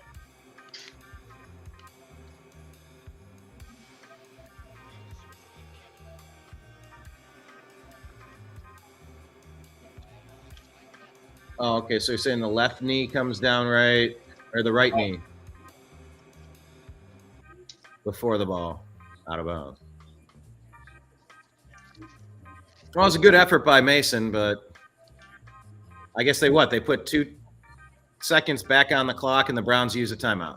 Yeah. 3rd and 3. Otherwise, there was going to be a 10-second runoff. Well, it comes down to this, 3rd and 3. Cleveland Browns. All the Browns needed was a first down or two, and they could have sealed this. Couldn't get it done. Wentz at the Browns' 21-yard line. 3rd and 3. 59 seconds left in the game. Man in motion. He's going to fake the handoff and throw it to the man in motion. Complete and blasted. Gain of 1, maybe 2. Somebody called timeout. I think Cleveland took their last timeout, which after they get the first down, I don't think you take timeouts now. That's just another coaching blunder by Stefanski. Well, you also want to make sure your defense isn't winded. You've been on the field for a lot of this game. 4th quarter, Browns defense gets tired because They're asked to carry the weight of the world. They're Because we go Atlas. 3 and out. well, yeah. I mean, a 3 and out would be great. No, when we had the ball, we go 3 and out and get the defense right back on the field. Yeah. Right. Yeah. Schwartz, he'll be the next head coach of the Browns if they fire Stefanski. I hope so. It's an interesting, maybe. All right, here we go. Carson Wentz out of the shotgun. Cleveland Browns 17-yard line. Man in motion. Quick pass, complete. Makes a man miss. Gets it even closer. It's going to be a gain of 4 on the play. Tick-tock, tick-tock, tick-tock. 44 seconds left in the game. Vikings trailing by 3.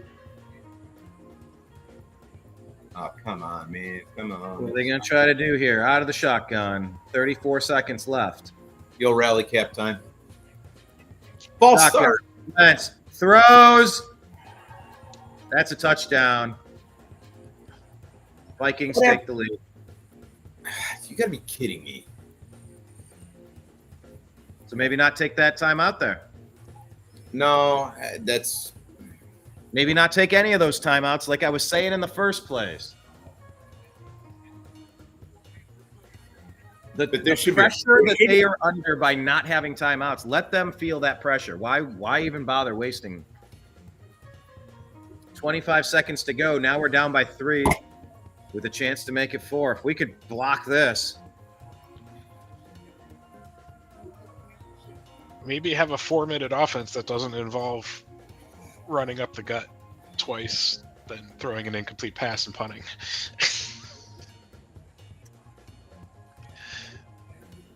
You're asking a lot, Darren. I know. What was Denzel Ward even doing on that play? Ugh.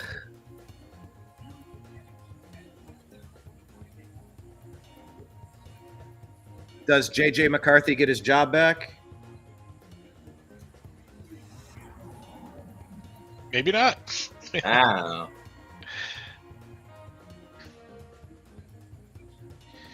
Yeah, Prince Harry with the come from behind score. The Vikings. Can we leave Stefanski in London? Just not allow him to fly back with us? I think Miles might want to stay. I think this is the quietest I've seen Garrett in a game.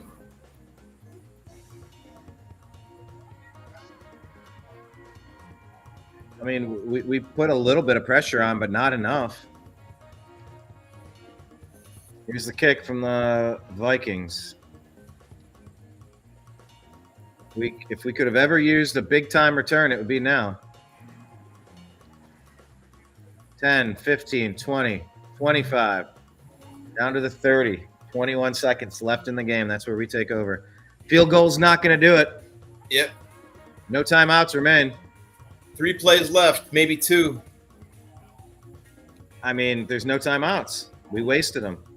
Instead of keeping the pressure on the ticking clock of the Vikings, we let them have as much time as they needed. I get why they're trying to pause it, but anyway, here we go. 21 seconds. Dylan Gabriel.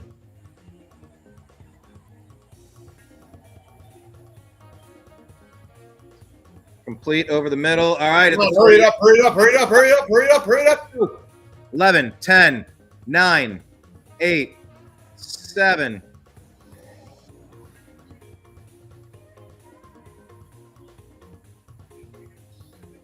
Does he have a strong enough arm to get it 50 yards?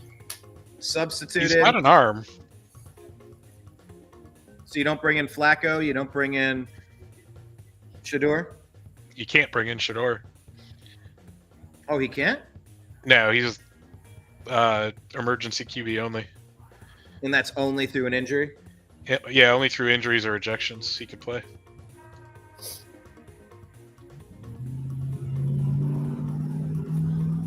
Four seconds left in the game. Here we go. Dylan Gabriel winds up. Final play of the game. Intercepted.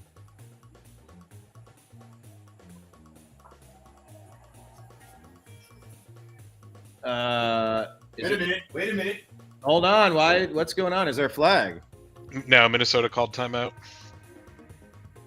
All time out. I'll give you that spoiler. It wasn't a big one.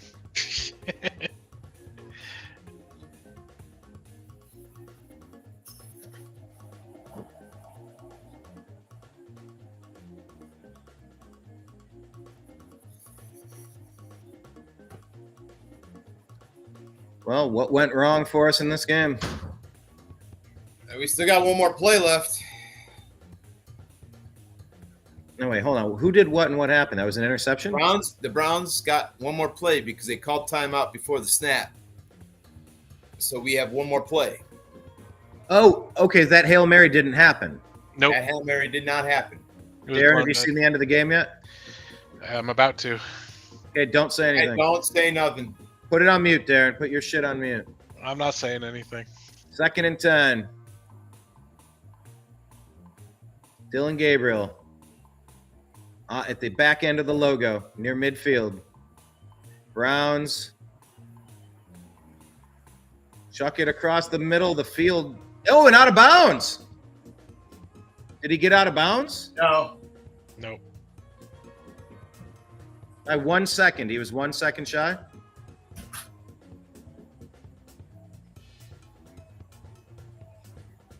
Well, that was stupid.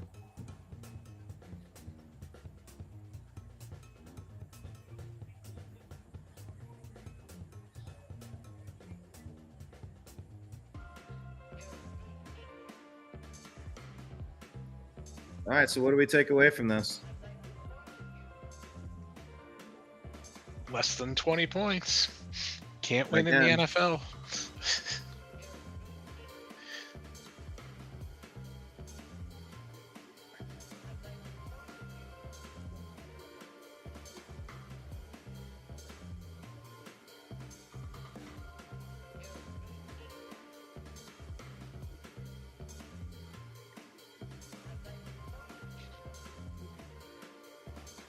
I think we were too conservative towards the end of the game on both sides of the ball.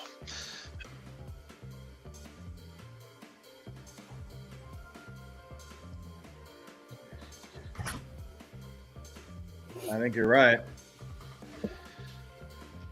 All we needed was like 2 first downs, and we would have had that game. It would have been over. Yep. Ain't that the truth? Well, let's run down the rest of the scores in the NFL. There are none.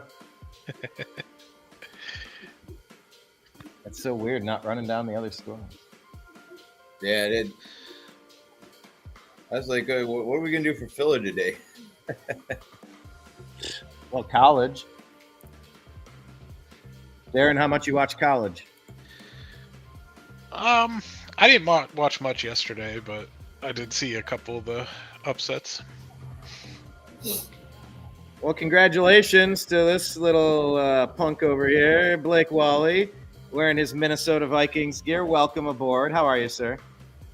Doing better now, Brian. It was a slog for the last few hours, just kind of waking up, and that finally put me over the top. So it's going to be a good day, I suppose. What did you take away from this game? Substantially. Browns were in charge most of this game, and you pulled it off at the end. What's your takeaway? I know we had to struggle with the offensive line, and then we had a couple of fumbles, a surprise missed field goal, and I didn't know what to expect. Your defense showed up, played well, and you had a rookie quarterback, so it was a tough atmosphere, but I'm just glad we pulled out the win. And sorry, Brian, so I'm not gonna rub it in. I know you're used to. It's what's kind of endearing about the Browns. I guess you guys are kind of used to stuff. We're used to these kind of losses in the playoffs, but yes, it's another tough loss, Brian. I'm sorry. Yeah, it was a tough one. That is for sure. It's crazy though. This early. It reminds Darren, Willie. Did you guys ever live on the West Coast? No. Blake and I did, and it like we used to have to get up. Like I had to be at B-Dubs by 9 o'clock, 9:15 to get a seat for the 10 o'clock game. Oh, dude, I hated that stuff. Because I worked in Vegas as a bartender, so I would always work till 2 a.m. and the game started at 10 a.m. So sometimes I would come home, like race home. It's like I'm gonna go hang out. It's a Saturday night in Vegas. I gotta go race home, like take a shot of NyQuil so I can get up, watch like the first morning slate of games in bed, and then get up. And it's an ordeal. It's not fun, but whatever. It's all good. But it was kind of interesting getting so much of your football done by 1 o'clock. Yeah, nothing like being like drunk at 1 in the afternoon after. It was fun. It was good times in my 20s. Can't complain. But hey, speaking about good times in your 20s, or good times rather, did you hear Mark Sanchez got charged after attacking a driver? Yeah. Dude, what a turn of events. I'm sorry, I don't want to cut you guys out. I'm just showing up for a quick cameo. I will let you guys get back to your more Cleveland centric show. But No, we're just talking football. Like we're just talking football. Any games, all fantasy. Like we're just here watching the games. Nice. Doesn't have to be Cleveland centric. Are you watching any of the games? What do you plan on doing today, Blake? Oh, I'm going to put the Red Zone on, which is starting up in about 15 minutes. So that's going to be my afternoon.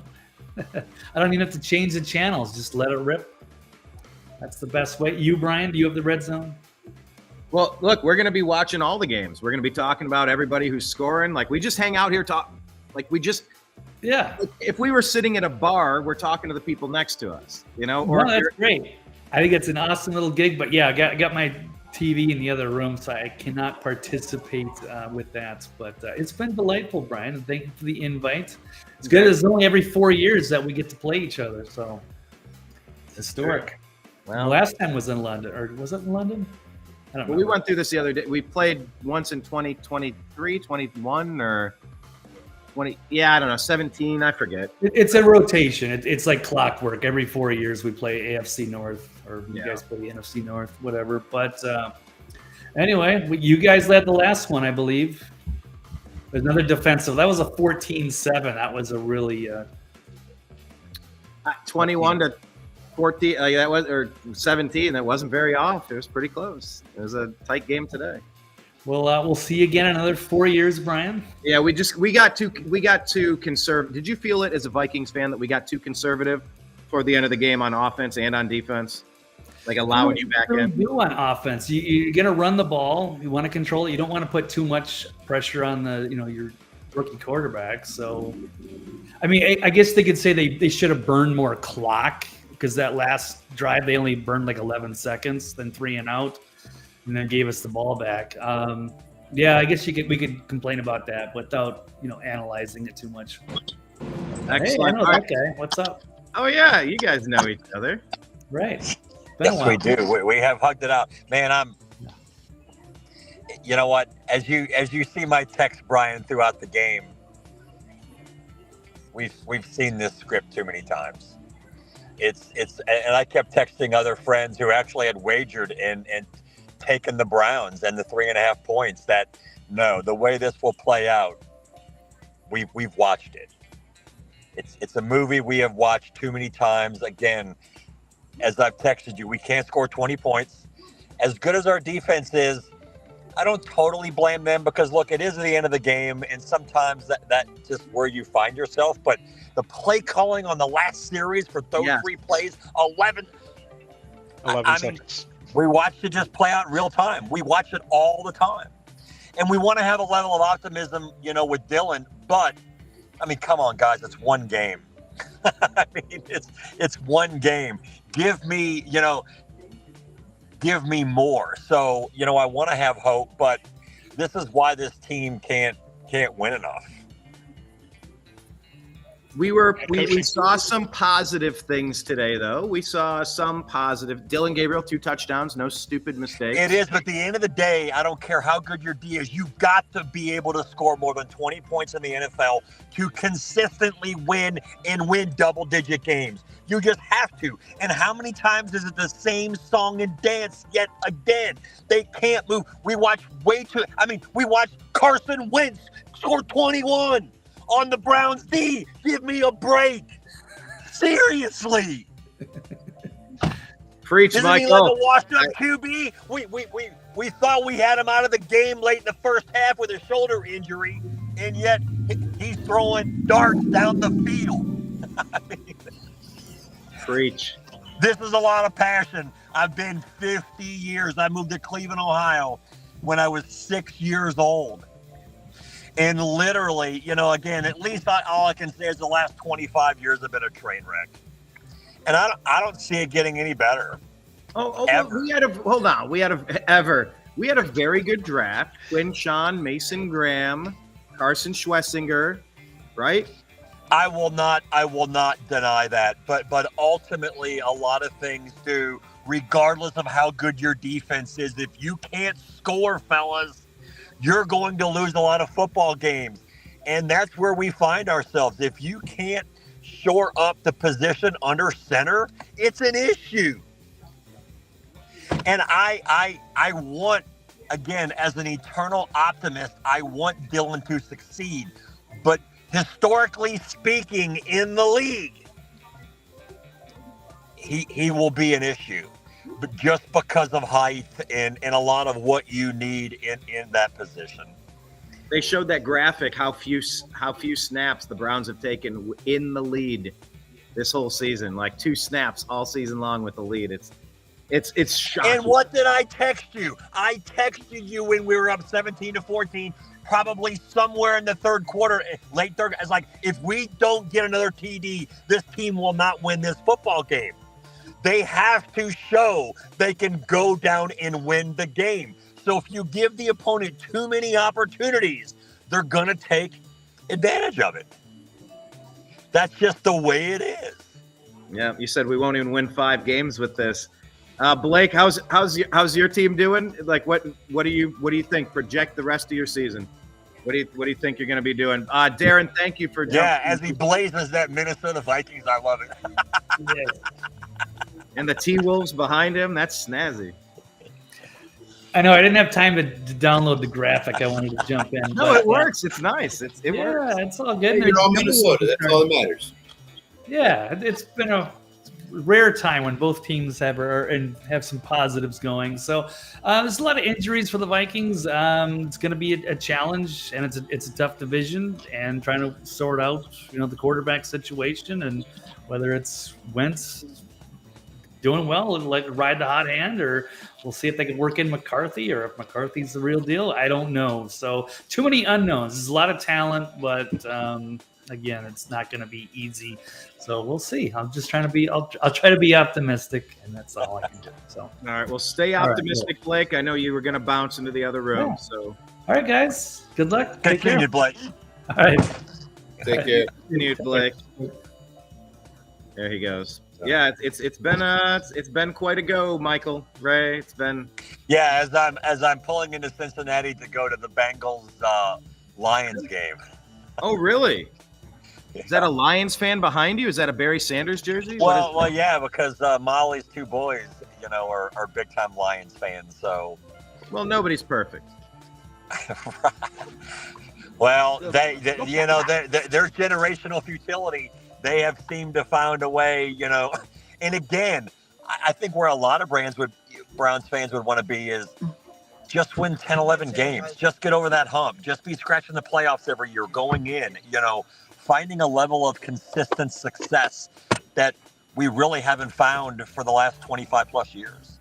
I mean, yeah, I know that we had one. Don't get me wrong. But again, the Browns organization found a way to screw that up.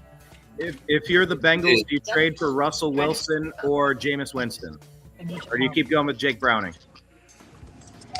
You probably stay with Jake. Yeah. Because a lot of times too, I mean, even bringing in someone else in and trying to learn the system, all it would mean at that point is you lose 2 or 3 more games. You can't overcome that. You can't. I mean, the Ravens find themselves in a weird position too today, where if they go 1-4, Lamar's out, and they're a dog to the Texans. So that's just the way it is in this league. If you dig too much of a hole, as we are here again, as I've said too many times, we find ourselves in mid-October. You're in that hole where you're 1-4. You're going nowhere. I mean, the Browns had every opportunity here to go 2-3. Like, it was in front of us the whole game. We were leading this. We had it, and we let it slip away. You are right, and I had you dancing in my head going, no, this team is going to win more than 4.5 games. You kept saying that, but I keep looking at it now going, I don't see a path.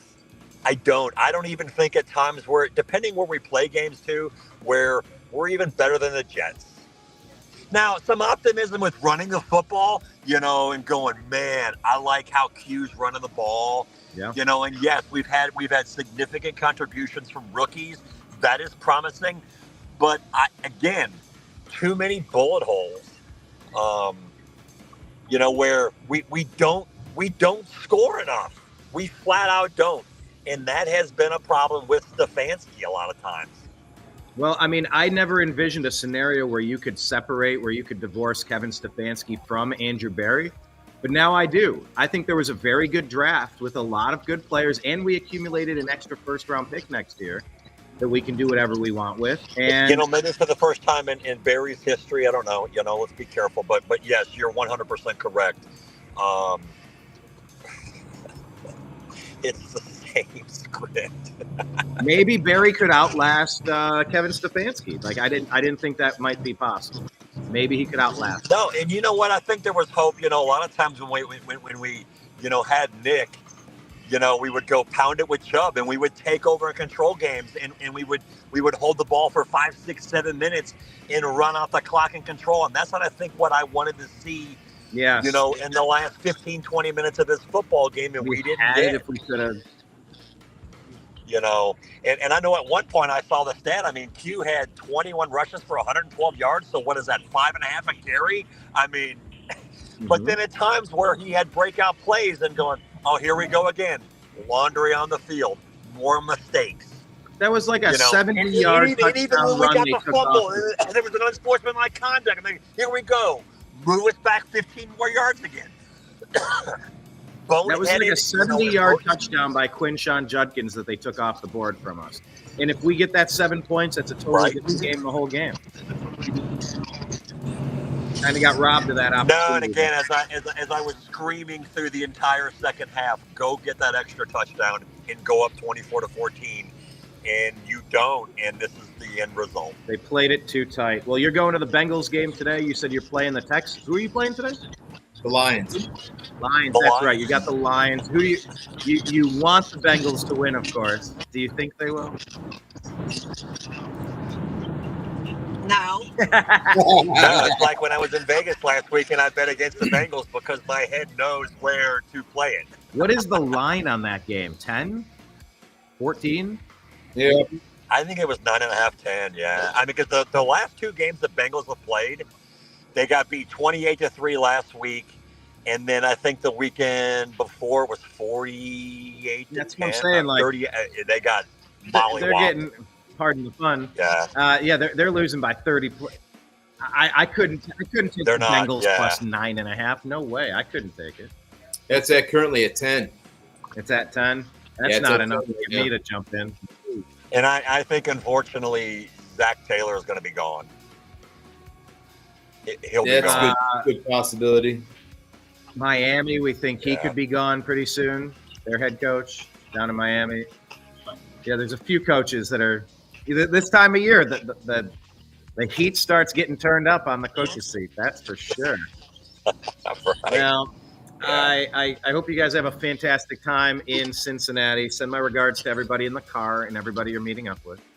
And thank you. And I'm gonna hop off, but I'm gonna leave you with this. In the words of BrianEngelman, just one. Just one. Just one before I die. Just one.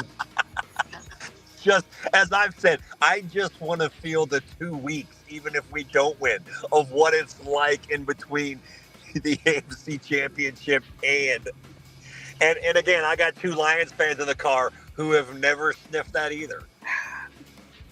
So. Well, I would like to see a Detroit Lions, Buffalo Bills Super Bowl so that one long-suffering fan base is guaranteed to break a curse. Max, just go. That would feed families. That would feed families.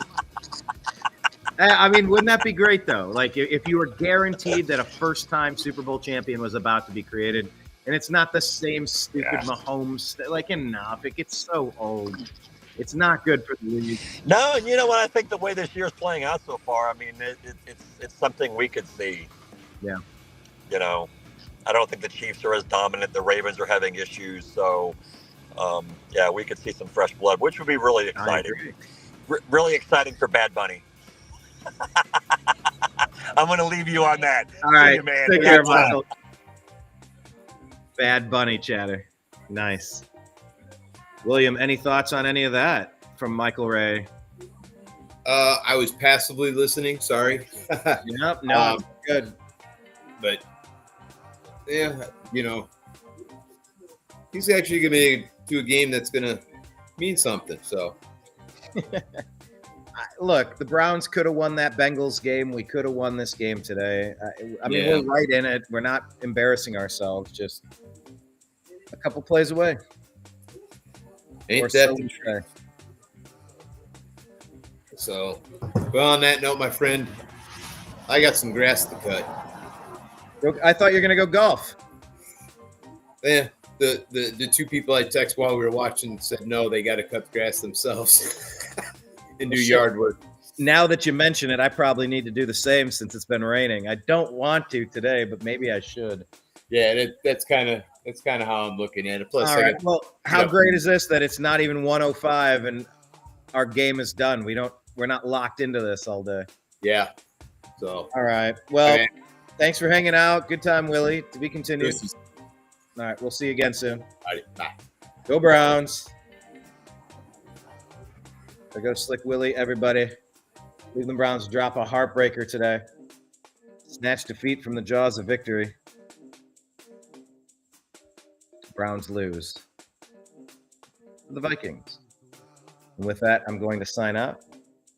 I'll be back tomorrow on the TNAM Daily Show at noon, dumping out the news onto our show. We separate fake news from fact. All right. Signing out from everybody out there in the TNAM universe. I appreciate you. I love you. And we'll talk to you again soon. Take care, everybody. Peace out.